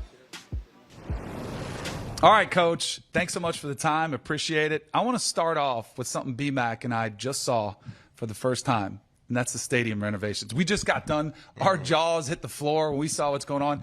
How excited are you for the Florida State fans to get to experience the entire new atmosphere here in Tallahassee? No, I mean, it's incredible, and you guys helped build it. I mean, every facility, all the upgrades, the investment, the support. I mean, it's been remarkable. And to see a venue like we have in the renovated Doak Campbell Stadium, obviously the new football facility that we're moving into here this fall. I mean, it's special. And I mean, this is a special program, and it's going to be just an incredible experience for our fan base. And I cannot wait to get back to be able to run out of that tunnel in front of a sold out Doak Campbell Stadium. It's going to be rocking. When it comes to the on-the-field element, what was the biggest lesson you learned from a year ago as a head coach that you could utilize for this upcoming season? I mean, it's critical that we all uphold a standard. I mean, when you play here at Florida State, I mean, there is an expectation, and there's a way that you play. football here. And, I thought there was times where, and everybody's accountable to it. Myself, coaches, players, everybody involved. And, and that's one of the big focuses we had coming into this year. And it started in December for the guys that were returning, and it started for every guy that came in this program. I wanted guys that brought an absolute edge to each and every day. I mean, you got to compete. You got to compete on the field. You got to compete off the field. And, the willingness to rise up in those moments and to overcome whatever the circumstance is. Because everybody can point to circumstance. But can you rise up in that moment and go be your best and compete to win? I'm really excited to see Tommy Castellanos, the new quarterback coming in with Gus Malzahn, new offensive coordinator.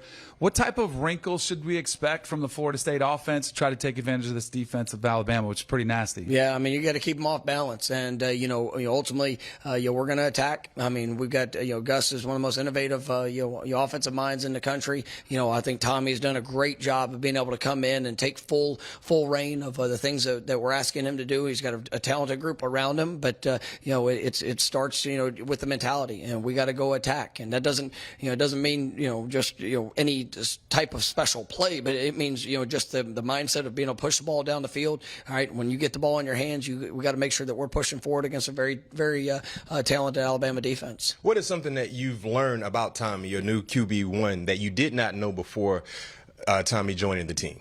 Just his impact within the locker room. I mean, he steps on the field and 10 guys on offense are better. And ultimately, the competitive aspect of it, I mean, he makes the defense better on just his mindset and approach. And he has really, poured everything that he's had into this team. And, I think when you look at even his journey, you can point to a year ago, he's been in multiple different offenses. And, in every one of those offenses, I think he's been able to take bits and pieces to develop as the total player that he is.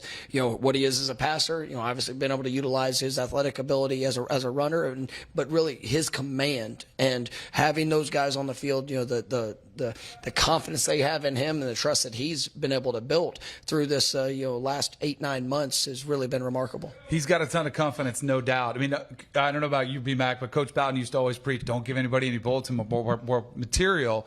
And he was out there. He said some things that caught a lot of attention this offseason.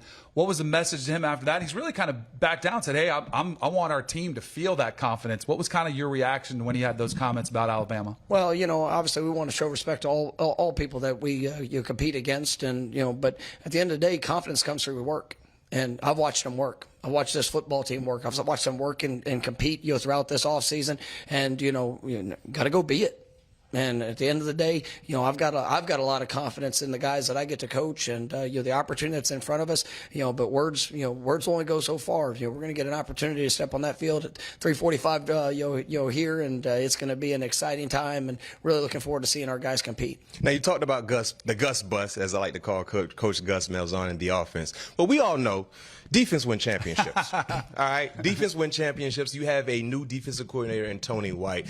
Tell us a little bit about what his mindset is on the defensive side, and what should we expect to see tomorrow against Bama? Yeah, I think Tony's remarkable. And when you look, so much gets caught up in what's the scheme? Is it 3-3? Is it 3-4? 4 down? And he really has shown tremendous versatility throughout. But it's a style of play that I love, and that's really what kind of attracted me to bringing him here. And this opportunity is just the speed, the dominant contact, the playmaking, position, the positions he puts his playmakers in. He's had 4 straight years of top 25 defenses, and I mean, since day one, I mean, just being able to instill that into our players and being able to utilize the different skill sets and the different personnel packages that we can implement. I mean, I'm very excited to watch the Seminole defense play, and he's done a wonderful job in leading them. If you could boil it down to a couple simple things, how does Florida State walk out of here with a win against Alabama? I mean, we got to play smart, and I mean, obviously there's going to be a physical element in every play, offense, defense, special teams, but we got to play smart. There's going to be so much emotion, so much passion. We can't have the self-inflicted, right? Mm-hmm. And you got to be able to own the football. You got to make sure that we're playing from ahead of the chains. But I mean, ultimately, it's going to come down to, you got to go block, tackle, and obviously, when the ball comes your way, man, go make a play on the ball. But I think if we can do that, if we can take all the emotion and all the buildup and everything that's in this game, and we can play smart and then throw every single thing that we have at them, I mean, I'm excited for our chance chances and excited for what's ahead. You know, we used to say in Pittsburgh, make the routine plays happen routinely. That's what good teams do. It's not the miraculous plays. It's the routine plays, and that caters on to what you gave us.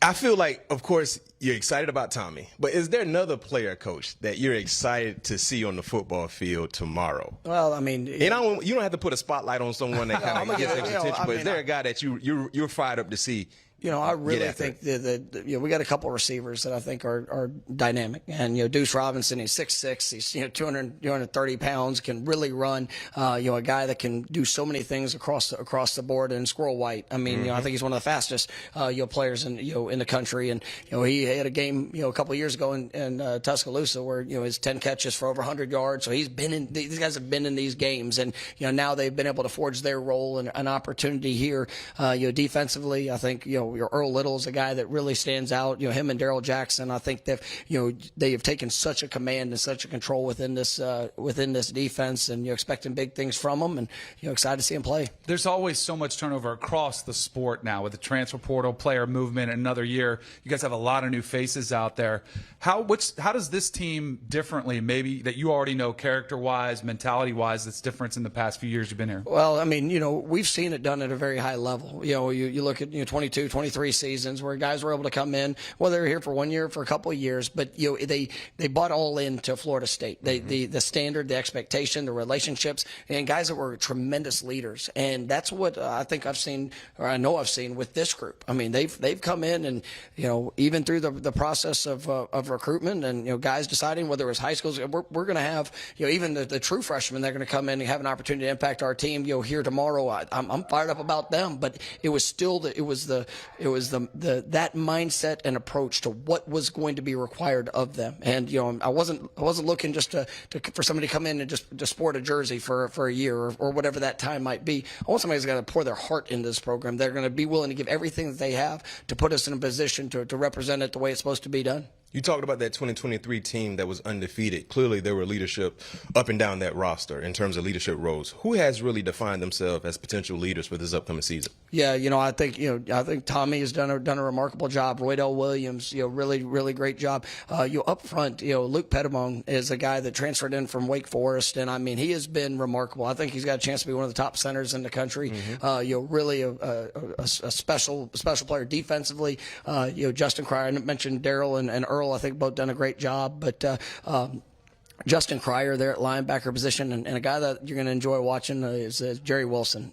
Coming in, he is like 4 interceptions last year. His energy that he's brought. I mean, it reminds me so much of when Keon came in. Keon came in the summer, hit the ground running, and I mean it was just the work, the passion, the challenge of competition, and he really brings that on a daily basis, and our team has embraced him in such a special way. So really, I'm excited to watch him play tomorrow. I got a soft spot for those corners. Yeah, you do. No question. I can't Coach, wait to see him. We really appreciate the time. Fired up. Can't wait to watch this team play. Well, excited to have you guys back home, and go Noles. That's right.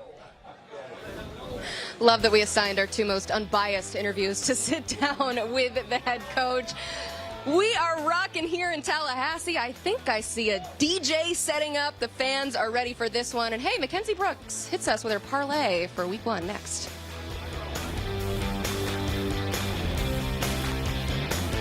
Here we go. The 2025 CBS Sports NFL schedule is here. 18 glorious Sundays. He's got his receiver touchdown. Filled with rematches. Oh, the play of the year. And rivalries. Touchdown, Bengals. Plus, plenty of superstar showdowns. And an epic matchup between the Chiefs and Cowboys on Thanksgiving. Clear your Sundays beginning September 7th for the NFL on CBS and Paramount Plus. Tonight's the night.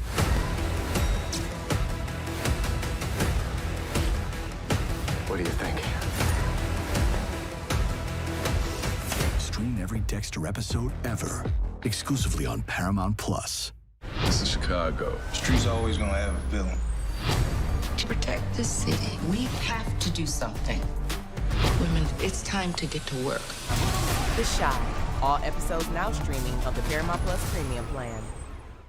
You can't count on accurate expiration dates. That is a rookie mistake. Or the kindness of strangers. But you can always count on Sundays with the NFL on CBS, streaming on Paramount Plus. When you said you wanted a little getaway, this is not what I imagined.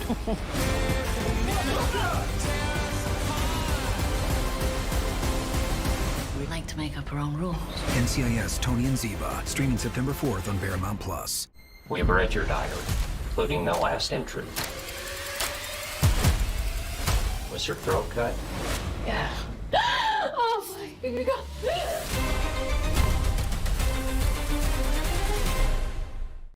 You can't count on accurate expiration dates. That is a rookie mistake. Or the kindness of strangers. But you can always count on Sundays with the NFL on CBS, streaming on Paramount Plus. Hi. Novocaine? Novocaine! Novocaine is now streaming on Paramount Plus. You're gonna love this. Oh, you're strong. It's wildly entertaining and an absolute blast. I'm in. Novocaine, rated R, now streaming on Paramount Plus. This distillery is a very interesting business. What are you saying? If you think you're gonna take me out, it's gonna be difficult. Tulsa King, new season streaming September 21st, exclusively on Paramount Plus. They're underway, and there's some massive clash at City A. Superb finish. Oh, that's it! Mix up. Unbelievable strike. And then surely they score that tornado. Watch Serie A all season long, streaming on Paramount Plus. And that goes a little something like this. Here we go.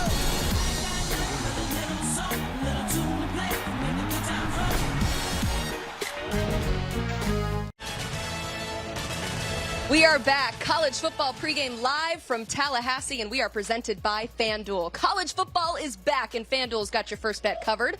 That's because all FanDuel customers get a no-sweat bet token for week 1 of college football. That means you get your bonus bets back if it doesn't win. Download the FanDuel app and start the season no sweat. I never sweat when I send things over to Mackenzie Brooks because our parlay pick, I hear, is quote, disgusting? Yeah, Emily, you might want to sweat this one out. This is for my sicko D-gen gamblers out there. We have a nice 3-leg parlay, pays out just over plus 700 here, plus 714. We're going to start with UCLA, plus the 5.5, a little Pac-12 after dark type of action coming back here. I like the upside we see with Nico. At least we know he's played at the Power 5 level. You have Utah's quarterback coming from New Mexico here. I just think at home, this is the chance to get on UCLA and get a good price here. Here's where things start to get disgusting. Hear me out. Nevada team total against Penn State today, over 6.5.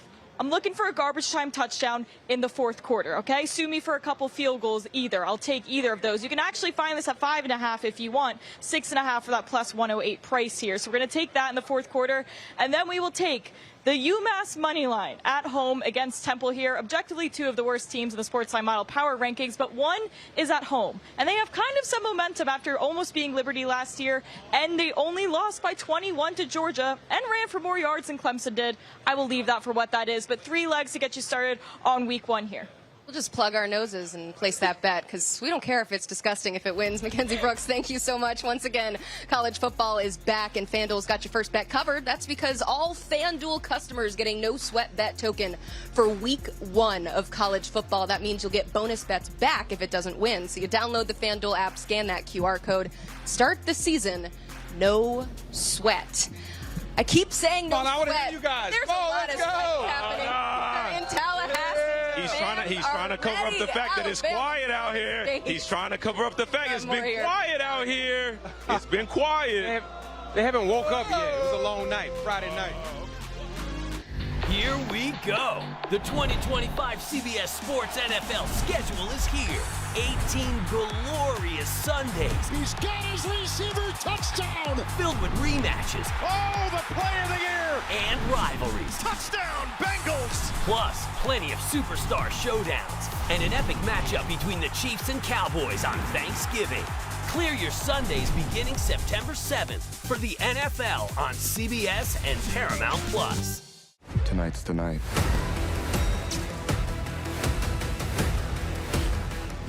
What do you think? Stream every Dexter episode ever, exclusively on Paramount Plus. This is Chicago. Streets always gonna have a villain. To protect the city, we have to do something. Women, it's time to get to work. The Shy, All episodes now streaming of the Paramount Plus Premium plan. You can't count on accurate expiration dates. That is a rookie mistake. Or the kindness of strangers. But you can always count on Sundays with the NFL on CBS, streaming on Paramount Plus. When you said you wanted a little getaway, this is not what I imagined.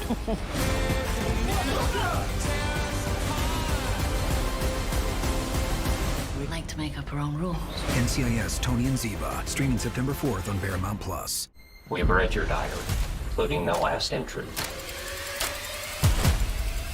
Was your throat cut? Yeah. Oh my God.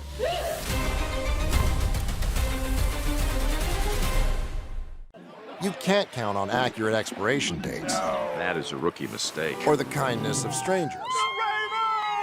But you can always count on Sundays with the NFL on CBS, streaming on Paramount Plus. Hi. Novocaine? Novocaine! Novocaine is now streaming on Paramount Plus. You're gonna love this. Oh, you're strong. It's wildly entertaining and an absolute blast.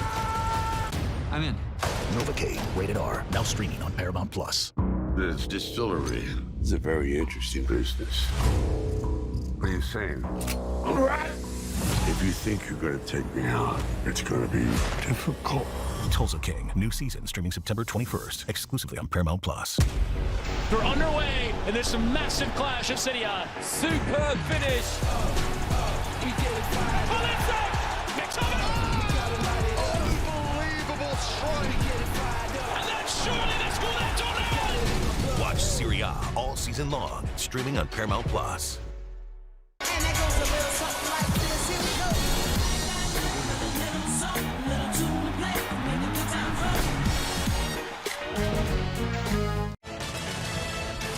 Welcome back into CBS Sports HQ College Football Pregame over in Atlanta. That is Joey Aguilar, the Vols quarterback, warming up as the number 24 Tennessee Volunteers take on Syracuse in Atlanta.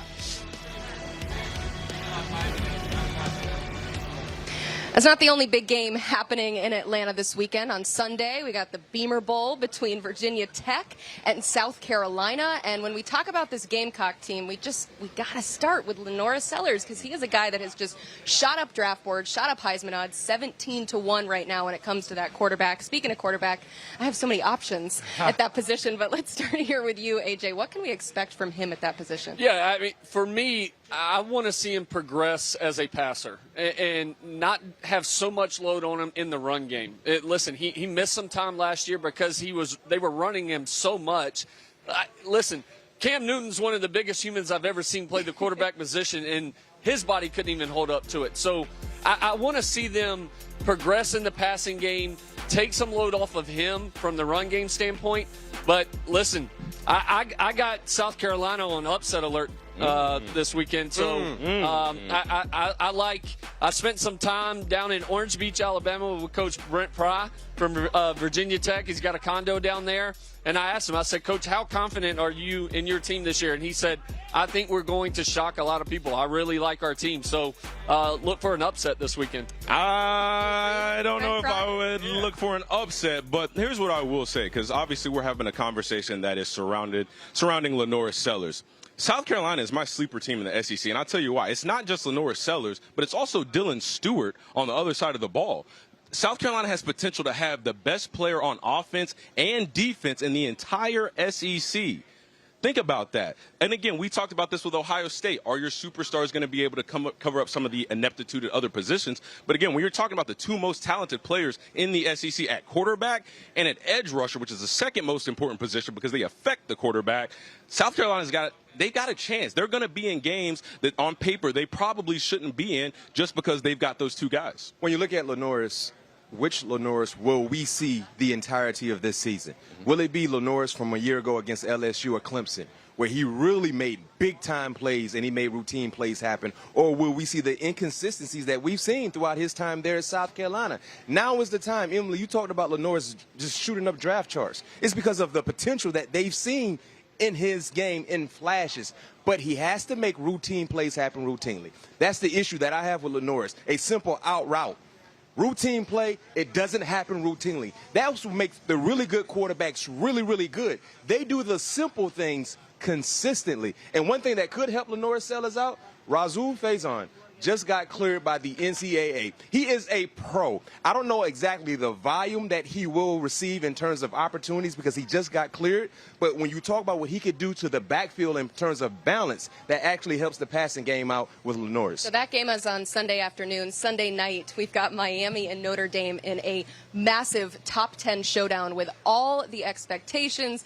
So much on the line as it pertains to the college football playoff, which we'll talk about in just a bit. But what interests you most when you watch this game? Carson Beck, the $4 million man brought down there to Miami to replicate what Cam Ward did last year for the Canes, which had them right on the cusp of the playoff picture. But there's a few things about Carson Beck. So at this time last year, we were talking about Carson Beck as a Heisman Trophy, front runner. We were talking about him as a top 5 pick. And then his season kind of comes derailed. He has a few interceptions on some critical moments. He has his elbow injury, so he's had major offseason surgery.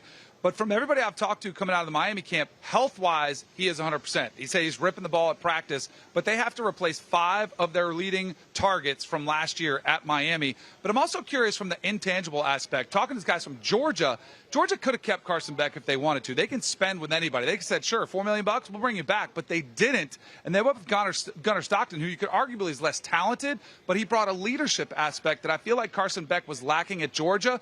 Cam Ward, those players rallied around him at Miami last year. Can Carson Beck get this team to rally around him is something I'm watching for. He's also recovering from that elbow injury that he suffered in the SEC championship game. Didn't get a lot of time with them in the offseason. For me, I'm looking at the coaching matchup. Mario Cristobal, you had the best quarterback in college football a year ago, the future potential first-round pick in the NFL draft, and nothing to show for it. You didn't even play in the ACC championship game. When you look at all the talent that was surrounding Cam Ward, and granted, you had some deficiencies on the defensive side, but some of the games they lost, that's on coaching. You cannot be up 21-0 against Syracuse and lose the ball game. The inability just to run the football led to the window for Syracuse to win that ball game that kicked Miami out of the potential playoffs and granted playing for ACC championship game. Now you have Carson Beck, another experienced quarterback.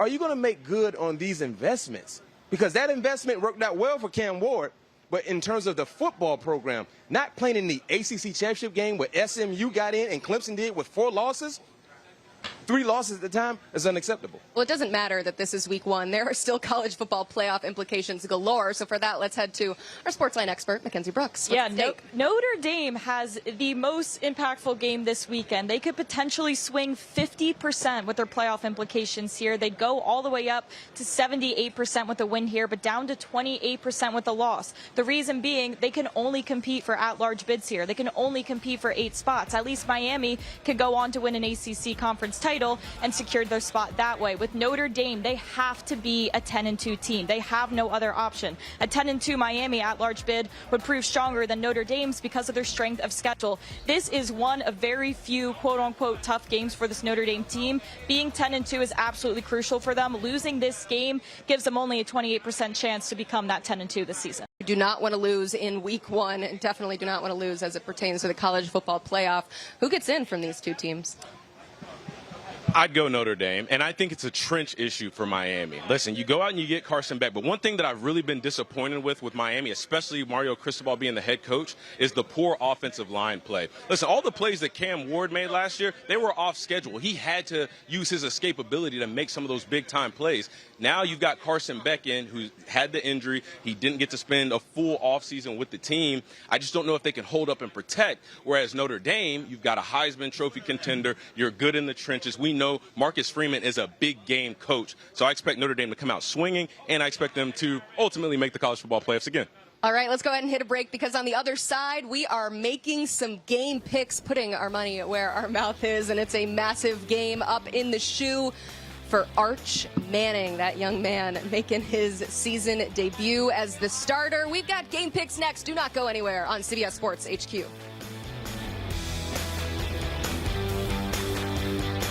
Here we go. The 2025 CBS Sports NFL schedule is here. 18 glorious Sundays. He's got his receiver touchdown. Filled with rematches. Oh, the play of the year. And rivalries. Touchdown, Bengals. Plus, plenty of superstar showdowns. And an epic matchup between the Chiefs and Cowboys on Thanksgiving. Clear your Sundays beginning September 7th for the NFL on CBS and Paramount Plus. Tonight's the night.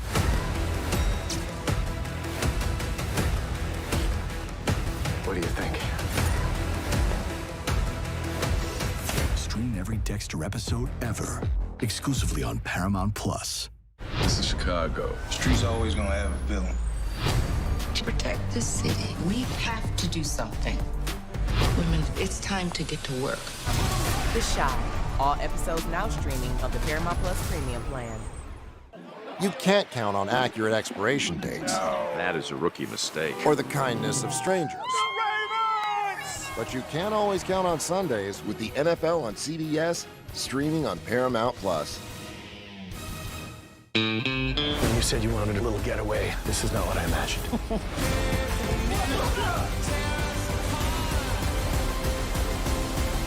We like to make up our own rules. NCIS Tony and Ziva, streaming September 4th on Paramount Plus. We've read, including the last entry. Was your throat cut? Yeah. Oh my God.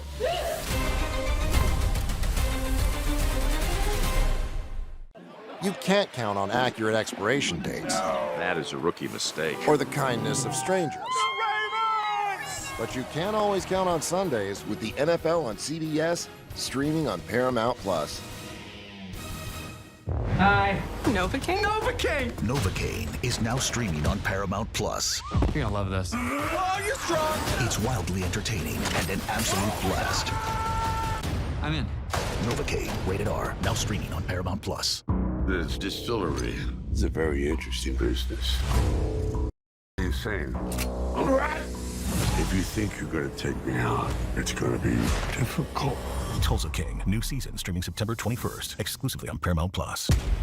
They're underway, and there's a massive clash at City High. Superb finish. Oh, that's it. Mix up. Unbelievable strike. And then surely they score that touchdown. Watch Serie A all season long, streaming on Paramount Plus. And that goes a little something like this. Here we go.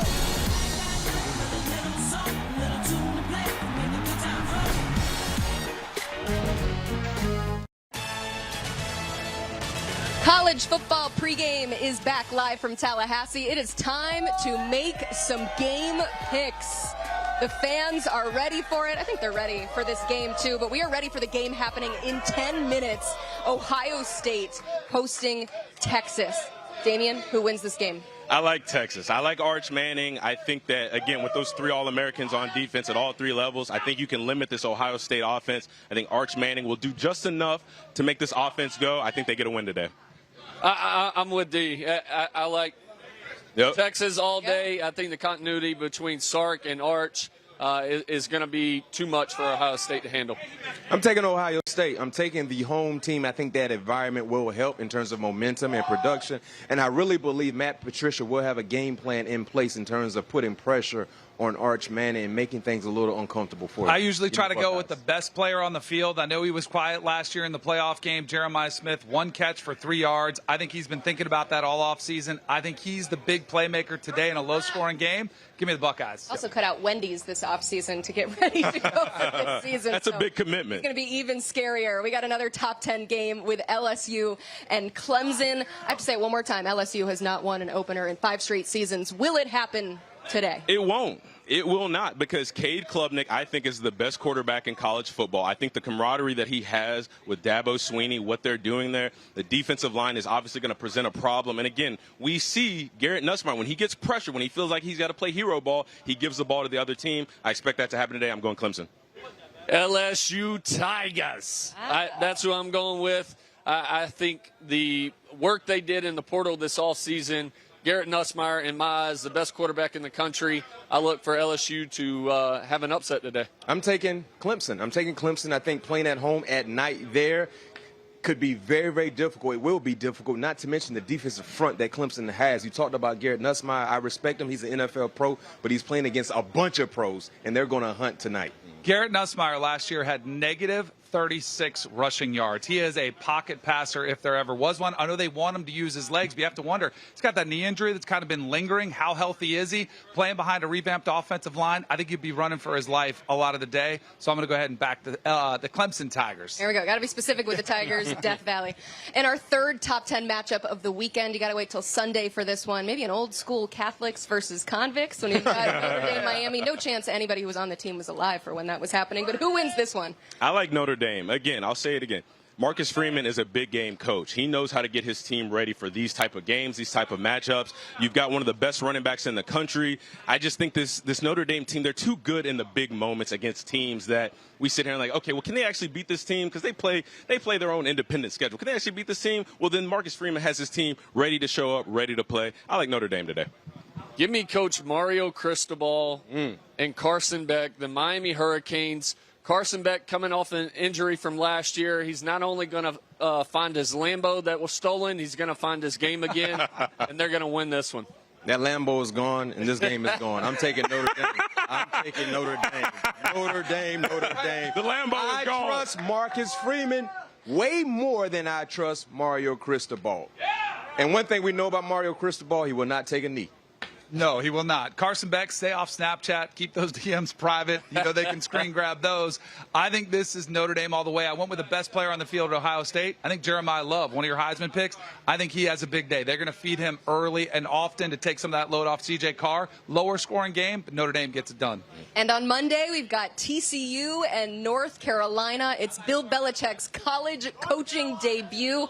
Former coach of yours, Damien, who are you taking in this game? I'm a loyal guy, so I got to go with North Carolina. I mean, come on. You take Bill Belichick and you put him in college, and you mean to tell me he can't put together an offensive scheme, a defensive scheme, a special team scheme, a management scheme? I mean, Bill Belichick has got it figured out. I think North Carolina has a successful season, and that starts with week 1. Coach Belichick doesn't have Tom Brady in North Carolina, so I'm taking the Horned Frogs. Josh Hoover, single-season passing record last year for the school, over 4,000 yards. They can put up a ton of points. 70 new players for UNC this year.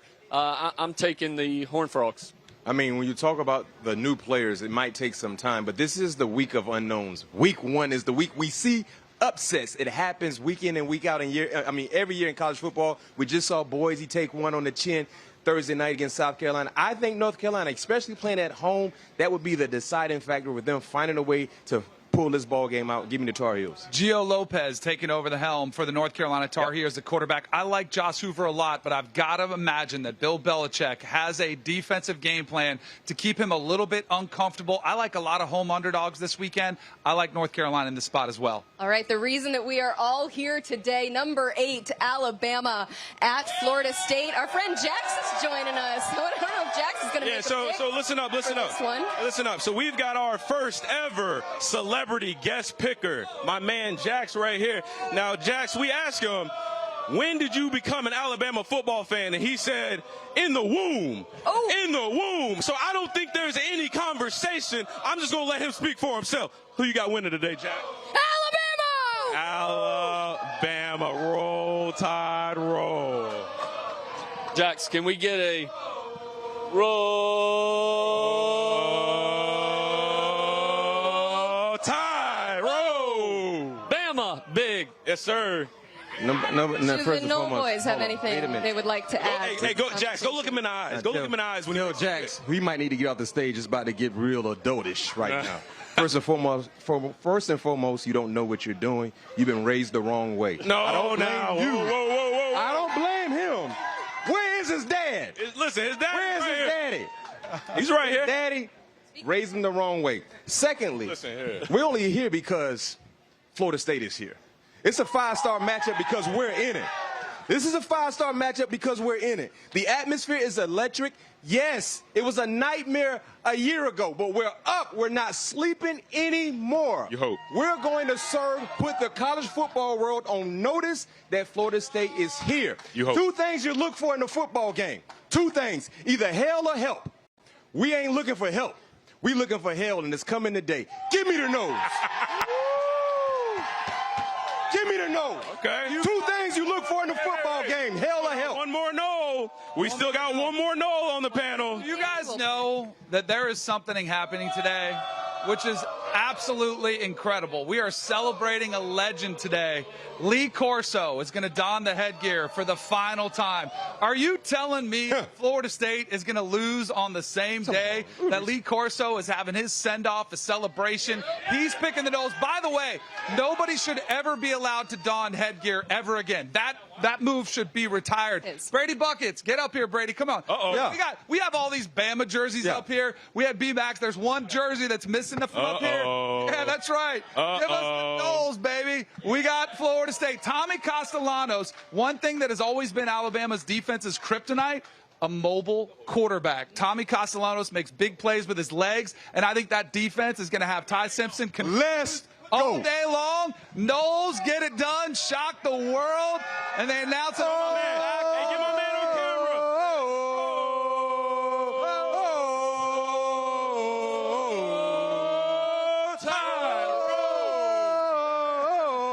I think we need another one. Hey, Emily. We are so ready for Florida State, Alabama. We are ready for week 1 kicking off in minutes. Thank you so much for joining us here. Let's go. Two things you look for in the football game, hell or help. All day long. Hell is on the way. Football is back. Hell is on the way.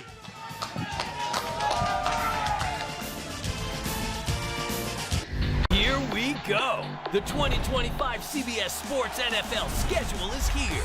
18 glorious Sundays. He's got his receiver touchdown. Filled with rematches. Oh, the play of the year. And rivalries. Touchdown, Bengals. Plus, plenty of superstar showdowns. And an epic matchup between the Chiefs and Cowboys on Thanksgiving.